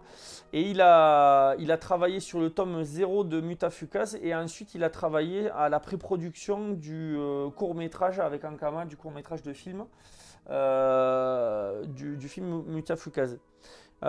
Ses qualités de dessinateur sont très vite reconnues, avec Frontières notamment. Ses qualités de scénariste prennent aussi une grosse ampleur, hein, en fait, puisqu'il se révèle être un bon conteur. Je ne sais pas ce que toi t'en as pensé, puisque tu l'as vu aussi. J'ai surkiffé. C'est l'histoire qu'il nous raconte dans Frontières, elle est magnifique. Et donc c'est voilà, Frontières, c'est vraiment l'achèvement d'un bourreau de travail qui a voulu raconter et créer un univers original. Puisque c'est vraiment, il n'y a pas plus original que Frontières dans le il n'y a pas plus original. Non, c'est de la science-fiction. Ça reste de la science-fiction. Ça reste de la science-fiction. Et il s'approche beaucoup de l'univers, par exemple, d'Expanse. C'est ça. C'est très proche de ça. Pour ce côté des sociétés qui se répand, il n'y a pas cette notion des découvertes de l'univers joli, à Star Trek, etc. Non. Là, c'est sale, on bosse. C'est ce côté-là. Cependant, c'est les graphismes liés à l'histoire, etc. En fait, l'univers, je ne peux pas considérer que c'est hyper original parce que ce n'est pas le cas. L'histoire qu'il raconte, il est très bien. Et puis, sachant qu'il a travaillé. Mais l'originalité, après, finalement, il est où? Là, ça. Tu peux prendre un univers existant ou quelque chose, il raconte une chose complètement bien faite. Et d'ailleurs, c'est ça qu'il fait. C'est ça. Il n'y a rien de révolutionnaire dans ça qu'il fait, mais tout fonctionne. Voilà, et puis la forme qu'il prend, parce que quand on voit les graphismes à la base, je vais essayer de vous montrer une page. Quand on voit les graphismes à la base, on se dit, bon voilà, ça fait un peu manga, c'est un peu chibi. Et on se dit, bon, c'est joli, mais on ne se dit pas qu'on va être aussi immergé dans l'histoire, parce qu'au final, c'est très simple. Les traits des personnages sont très simples. Mais en même temps, c'est hyper. Ils transmettent bien leurs émotions. Oui, mais je pense qu'il est dit dedans, où je l'ai lu, je m'en souviens pas trop, que lui, il avait opté pour cette option des personnages avec des têtes grosses, on va dire, parce qu'il était plus facile de faire les traits des visages pour lui. Mais moi, je trouve ça à plusieurs reprises, j'ai même lu quelques critiques pour son style graphique.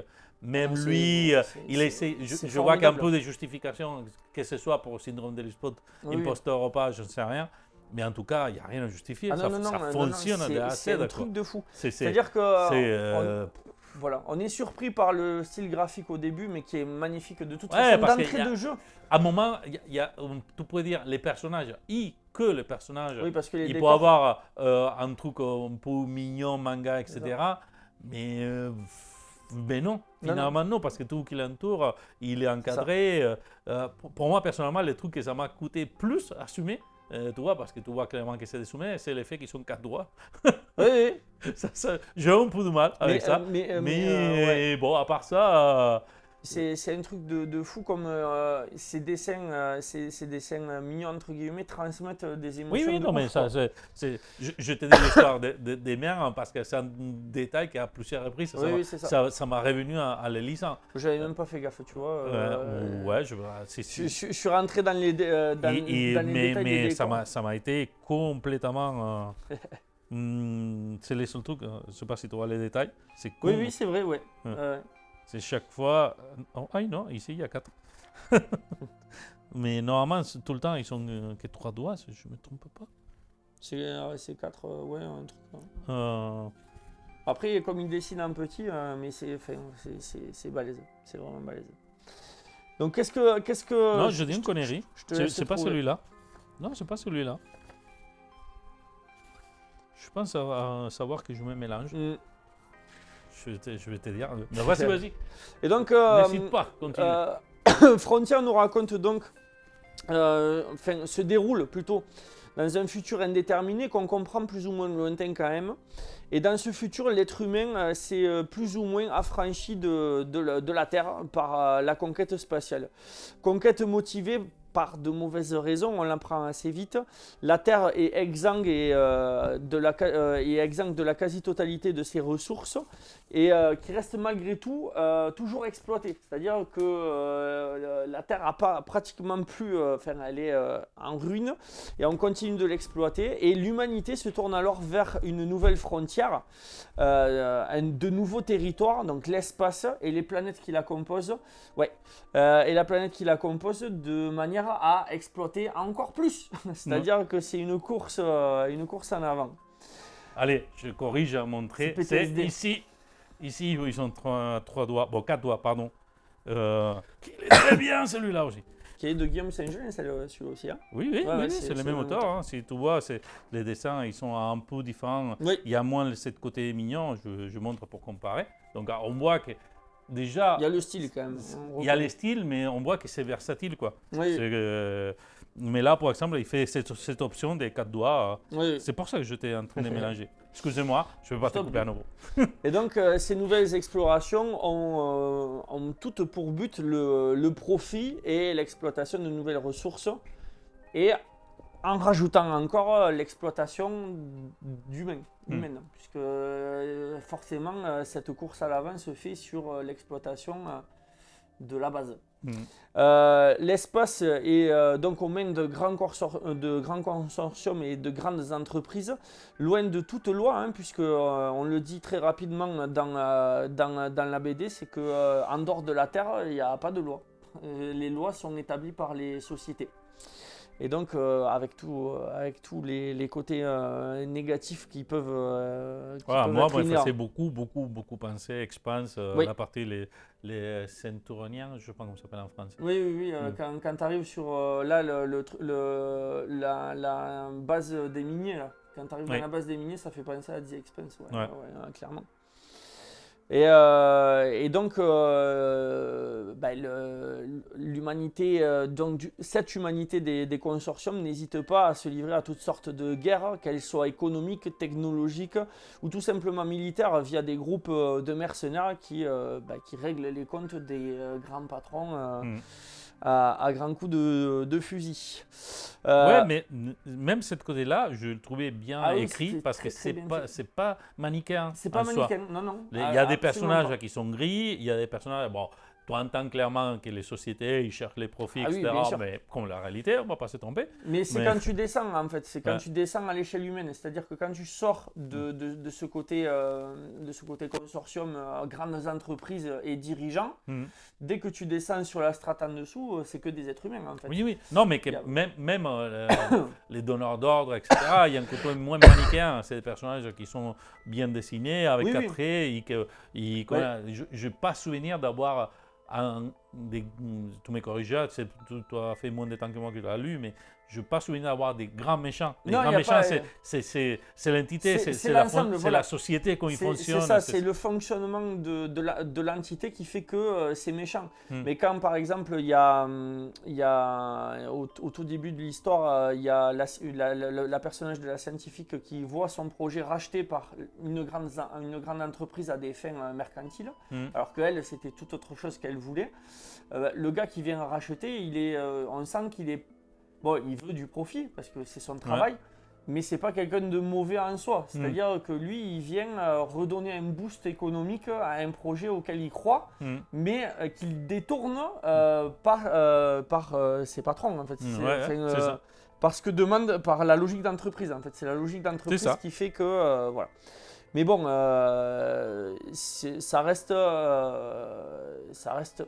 Voilà, ça reste une histoire humaine en fait. Hein. C'est tout simplement, c'est une extrapolation de la société qu'on vit actuellement en fait, hein, tout simplement. au même titre que la dernière fois quand on parlait de Mars Express en fait. Oui. Et donc, cependant, la vie continue d'évoluer et de s'adapter. Et on va faire un focus en fait sur 3 personnages en fait pour redescendre l'histoire à échelle humaine. On va suivre Jisoo. Alors je prononce très certainement mal puisque c'est un prénom d'origine coréenne, donc qui est une grande scientifique humaniste dont l'objectif premier était de créer un appareil visant à faire de l'archéologie spatiale pour comprendre les origines de l'espace et donc de la vie, donc de l'univers en général. Ce projet donc va être racheté par une entreprise pour des explorations minières. Ensuite, on va suivre l'histoire aussi de Kamina, qui est une mercenaire à l'efficacité létale, du moins au début, et qui, lors d'une mission, va être amenée, parce que ce qu'elle va vivre, à remettre son mode de vie en question et à essayer de trouver une autre voie. Donc, elle va tâtonner au même titre que Jisoo d'ailleurs, et que le 3e personnage, qui est Alex, qui est un mineur de l'espace qui n'a jamais connu la Terre, puisqu'il fait partie de la 3e génération à vivre en stase spatiale, pas en stase, en espace, pardon, et qui mène une vie de labeur dans une station dont rien que le fait de naître sur cette station, il a contracté des dettes à vie en fait. Et, il est obligé de travailler, c'est un peu le principe d'ailleurs, il me semble, de The Expanse. Un peu. Il me semble que les gars sur la station, en fait, ils ont contracté une dette et ils travaillent pour la rembourser, en fait. C'est ça où je confonds avec un jeu vidéo. Parce qu'il y a un jeu vidéo. Non, il n'y a pas tant de ça, non. Je confonds avec un jeu vidéo, du coup. Ouais. Il y a un jeu vidéo dont je ne me souviens pas le titre, mais que j'ai vu passer il n'y a pas si longtemps que. Bon, mais c'est un thème récurrent parce que je suis en train de regarder la dernière saison des For All Mankind. Ce thème, il est bien traité dedans. C'est la 4e, je n'en parle. C'est ça. Non, mais bon. For All Mankind à voir aussi, pareil. Et donc en fait, il est plus ou moins. Il est obligé d'accepter son sort en fait. Quand on le découvre, c'est une personne, Alex, c'est une personne résignée en fait. Et en fait, c'est la rencontre de ces 3 personnages qui va créer le grain de poussière nécessaire à un changement de destinée de leur part en fait et à des questionnements. Et pourtant, c'est vraiment le hasard qui les fait se croiser parce que c'est vraiment, vu que l'humain est dans l'espace et on comprend assez rapidement qu'ils se sont même affranchis du système solaire.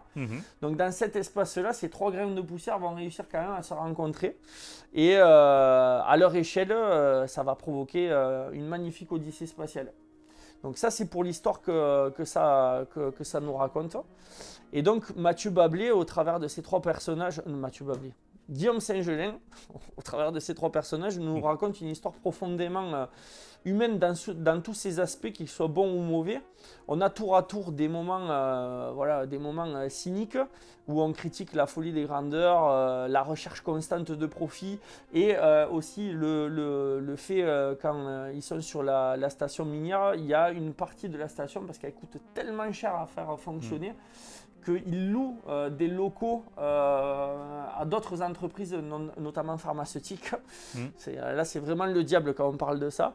Et le fait d'être dans l'espace fait qu'on est hors loi et donc tout est possible, y compris les expériences humaines, les expériences sur les animaux, où on peut tout faire en fait. Et c'est une des graines de sable qui va provoquer l'histoire aussi, puisque Alex... Bon, cela étant dit, l'histoire, quand on arrive à cette partie-là, on est à la moitié du bouquin. Oui, voilà, c'est ça. Mais c'est vraiment l'explosion à ce moment-là. Oui, effectivement, là, c'est à partir de ce moment, dès que ça passe... Voilà, que là tout se précipite à ce moment-là. C'est-à-dire que la première moitié du livre nous présente l'univers, nous présente les temporalités, les personnages. Et à partir du moment où on découvre le fonctionnement de BlackRock, je crois, de la station, là, ça explose. Donc on voit que l'espace est un univers violent, plus ou moins sans foi ni loi, si ce n'est celle du profit. On parle bien évidemment de toute la pollution que génère, c'est un peu un ode écologique, hein, où on voit tout le merdier que met l'être humain dans l'espace, hein, y compris dans les nouvelles planètes qu'ils ont abordées, puisque les lieux sont vraiment divers et variés. Et à un moment donné, on est sur une planète donc, qui n'est pas la Terre, mais dont tout l'orbite est saturé par les vaisseaux qui ont explosé, les satellites, les machins, où on apprend que venir atterrir sur cette planète, c'est pas une sinécure, et que souvent les vaisseaux sont obligés, les autopilotes font des détours et se trompent dans leur calcul d'atterrissage à cause du bordel qu'il y a dans l'espace provoqué par l'activité humaine. Et donc qui surexploite absolument tout, l'espace, les planètes, les autres planètes, etc. Mais en plus, mais à côté de ça, ce n'est pas qu'une œuvre cynique, puisque le fait de suivre ces trois personnages fait que on voit que à tous les niveaux, il y a de l'espoir, il y a encore des personnes bonnes, c'est pas que des personnes méchantes et cyniques, bourrues ou résignées. Certains ont du courage, certains ont des aspirations de changement.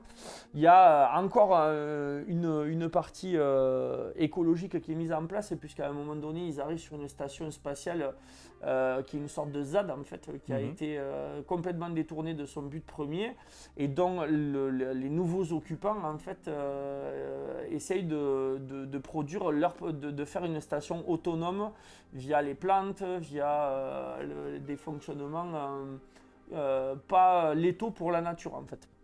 Donc c'est une ode à tout ça. Ça aborde plein de sujets différents, et pour ce faire, Saint-Gelais multiplie les lieux, que ce soit les stations spatiales, puisqu'on n'en voit pas qu'une, il n'y en a pas qu'une, il y en a plusieurs. On voit plusieurs planètes, on parle de la terraformation aussi. L'écran graphique, là encore j'insiste, est vraiment magnifique. Les personnages sont touchants, mais les décors, je crois que ce qui m'a le plus impressionné, c'est les décors qui sont grouillants de détails et de vie. Ouais. Il n'y a pas une case où on a l'impression que... Ah ouais, complètement. Moi, je prends les... C'est pas vide, en fait. C'est hyper généreux dans l'élaboration. Les couleurs sont fantastiques. Et PTSD, je vois que les couleurs sont à même niveau. C'est vraiment magnifique. C'est hyper immersif, en fait. C'est simple.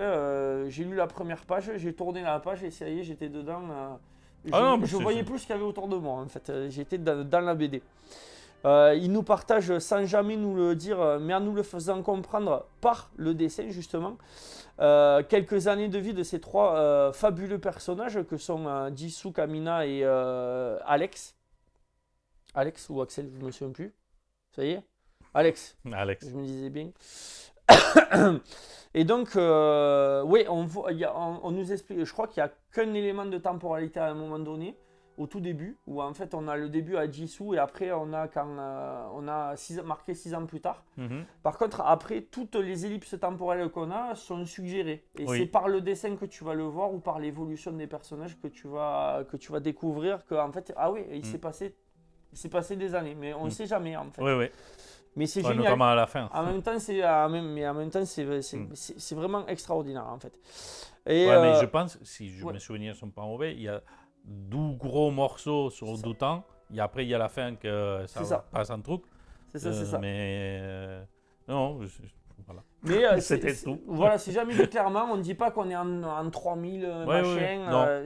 On est jeté dans un univers qui est hyper cohérent, qui fonctionne super bien, et on n'a pas besoin de savoir quelle date, on n'a pas besoin de savoir... Non, mais bon, vous, les détails, tu peux entendre que c'est une science-fiction relativement proche, quoi. Oui, c'est ça. C'est ce que j'ai dit au tout début derrière. Mais oui, non, c'est ça. C'est pas, voilà, on n'est pas dans un truc, on n'est pas en l'an 10 000 et des boîtes. C'est ça. Ça reste, c'est à échelle humaine. Et lire et suivre ces personnages nous fait en même temps nous poser des questions à nous, des questions universelles liées au sujet de l'écologie, de l'accomplissement de son destin, aussi des questionnements qui sont liés à ça, puisque les 3 personnages tâtonnent, c'est-à-dire que chacun vive un élément perturbateur, perturbateur. Je vais y arriver, dans leur existence. En fait, chacun avait plus ou moins son train-train quotidien. Et en fait, il y a ces éléments qui vont les faire se remettre en question. Ils vont essayer. Ils ne vont pas forcément réussir tout le temps. Mais à la fin, ils vont trouver leur dessein, leur but qu'ils veulent suivre. Et c'est magnifique. Et en même temps, ça nous fait à nous poser des questions sur notre bon, pour les buts. Hein, notre destin à nous aussi. Moi, j'ai toujours dit, à plusieurs reprises, que la science-fiction en soi, c'est un outil pour faire des mises en abîme. Hein, c'est ça. Des fois. Après, tu peux partir sur même la science-fiction, c'est des mises en abîme en quelque sorte. Donc, Et après, on est sur une science-fiction, comme tu le disais, et là, je l'appuie pour finir parce que j'ai trouvé ça génial. On n'est pas sur une science-fiction aseptisée. C'est pas tout propre, c'est pas des grands espaces liminaux où il y a un siège au milieu et tout est propre, nickel. Là, c'est le bordel tout le temps. C'est-à-dire que il y a des câbles qui traînent de partout. C'est pas propre parce que forcément il y a de la promiscuité. Toutes les stations spatiales sont bondées parce qu'il faut rentabiliser l'espace en fait. Donc, et on voit que c'est comme dirait un de mes élèves, c'est le Brésil le truc. C'est foisonnant, il n'y a rien qui est propre en fait. Mais c'est en même temps vachement intéressant parce que c'est plein de vie. On sent que rien n'est neuf en fait. Tout a vécu en fait. Ça me fait penser dans une certaine mesure, bon forcément comme tu l'as dit à The Expanse, mais ce truc aussi de toujours réutiliser, remettre à niveau, ça me fait penser. Alors, mais on revient en quelque sorte sur ces nouveaux auteurs que j'ai beaucoup apprécié aussi, mais on reprend des concepts de la science-fiction des années 60-70. Oui, bien sûr. Des ouvrages que ça pourrait être Philippe K. Dick, Ursula K. Le Guin, ce genre d'auteurs tellement marquants qu'ils récupèrent des éléments de notre réalité actuelle pour composer un futur possible. C'est ça. Pas possible. Plausible, oui, bien sûr. C'est une des meilleures façons. Toutes les façons sont bonnes. On va pas dire des conneries. Toutes les façons sont bonnes. Mais moi, j'apprécie vraiment cette revue de la science-fiction dans une reconstruction de notre société pour interpréter. Parce qu'on est tellement confronté à ces jours. Quand on est submergé, ça nous permet de nous projeter, de dire ouais, ça passe maintenant, et finalement, ça te met à dire c'est pas si loin en fait. C'est ça, c'est pas si loin. Et en même temps, malgré le côté un peu oppressant du fonctionnement fonctionnement de cette société, on voit que l'espoir perdure quand même. Non, mais parce que cela étant dit, c'est pas pour moi, c'est pas un BD militante. Non. C'est pas en train de critiquer la société sans arrêt, etc. Il te montre une société décadente. Pas tout à fait décadente, mais consommatrice. Viciée un peu. C'est ça. Mais que finalement t'explique l'histoire des 3 personnages qui vivent dans cette société et qui essaient de sortir le mieux qu'ils peuvent et d'être eux-mêmes les plus possible, quoi. C'est ça. Et vraiment là, on sort un peu. C'est pas une dystopie en fait. C'est vraiment une histoire de vie et une histoire de. Non, c'est pas une dystopie. Encore une fois, c'est pas militant. Il y a tout. Il y a un côté où on se fait dire putain, là c'est oppressant et tout. Et d'un autre côté, on dit l'espoir perdure et les gens s'adaptent malgré tout. Oui, et dans ça qui te montre, il n'y a pas toute la science qui est mauvaise, il n'y a pas tout ce qu'ils font qui est mauvais, il y a des trucs, même des personnages qui sont capables de vivre grâce à des avancées technologiques. C'est ça, mais notamment Kamina, en partie. il arrive quelque chose qui fait que, heureusement qu'il y avait de la technologie. Mais en même temps, moi, ce que j'aime beaucoup, c'est le côté... voilà, on est dans un futur où tout est possible, la technologie est très très avancée. Enfin, tout est possible, je m'entends. Beaucoup de choses sont possibles. Ici, c'est pas hyper avancé. Non. On est c'est ça. Au milieu, quoi. Mais voilà, on est au milieu, mais en même temps, les gens comme Jisoo, Kamina et Alex qui sont qui n'ont pas des moyens extraordinaires, c'est des gens comme tout le monde en fait. On s'aperçoit qu'il y a. Kamina, comme tout le monde. Oui, c'est vrai que Kamina, Kamina est très efficace. Mais on sent qu'elle n'a pas des moyens illimités non plus. Ouais. Et du coup, quand elle se fait soigner, c'est que des trucs de récupération. Oui. Dans une certaine mesure, ça me fait penser un peu à l'univers de... Alors, c'est pas du tout pareil, hein, qu'on soit d'accord, mais ça me fait penser à la technologie qu'il y a dans Star Wars, où tout est... c'est tout du briquet de broc, en fait. Ouais, c'est une partie de la technologie. Oui, une partie, on est bien d'accord. Mais il y a ce truc où les gens se construisent les phaseurs eux-mêmes, se construisent les trucs beaucoup. Oui, je comprends ce que tu veux dire. Voilà. C'est tout qui se place dans la planète. Voilà, Tatooine et tout oui, ça. L'idée de récupération, moi je parlais. C'est ça. L'idée de récupération. Après, c'est deux univers totalement distincts. Ça n'a rien à voir. Ça n'a rien à voir. Et après dans le déroulé, alors là, je sais que toi, tu l'as même pas regardé. Mais ça m'a fait penser à The Expanse, mais ça m'a aussi fait penser à l'univers de Ad Astra un peu. Ah, ok. Ce truc un peu, voilà, ça m'a fait penser un peu à ça aussi dans l'idée. Bon, en gros, vous avez compris, ça m'a beaucoup plu. C'est un livre à lire sans modération et même à relire. Et pour vous donner, bon, je ne l'ai pas dit pour le précédent, mais quand même, je vais vous donner une idée de ce qu'en pensent les gens qui l'ont lu. Sur Babelio, par exemple, il a 4,3 sur 5 et sur à peu près 260 votants. Et sur Sens Critique, sur à peu près 580 votants, il a 7,7 sur 10. Donc on est sur une histoire qui fait un consensus auprès du public avec de très bonnes critiques. J'ai lu quelques critiques qui étaient très jolies.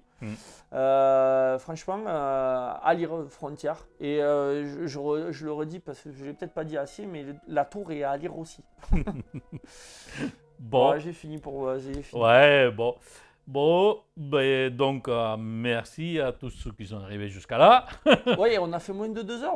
Oh, on va finir comme on va finir comme d'habitude. Bon, là, on est chrono, on sait qu'on fait pas moins 12 heures, c'est notre attente. Voilà, mais c'est pas mal. C'est ça, on a trouvé ça. On reste stable. Donc, merci à tous qui nous ont suivis jusqu'à là. On se voit les mois prochains pour la suite. Pour cette année, j'ai tellement une liste comme ça. Le numéro spécial, le numéro 13 Non, spécial. ça sera les 20. Non les 13, les 20. Bon, on verra. Je ne sais rien. Peut-être, ouais. On en discutera 5 minutes avant de... C'est ça. C'est ça. Et en tout cas, je te laisse les mots de la fin, comme de la film. N'oubliez pas que l'abîme vous regarde aussi. Bon, allez, à bientôt. Ciao. Ciao.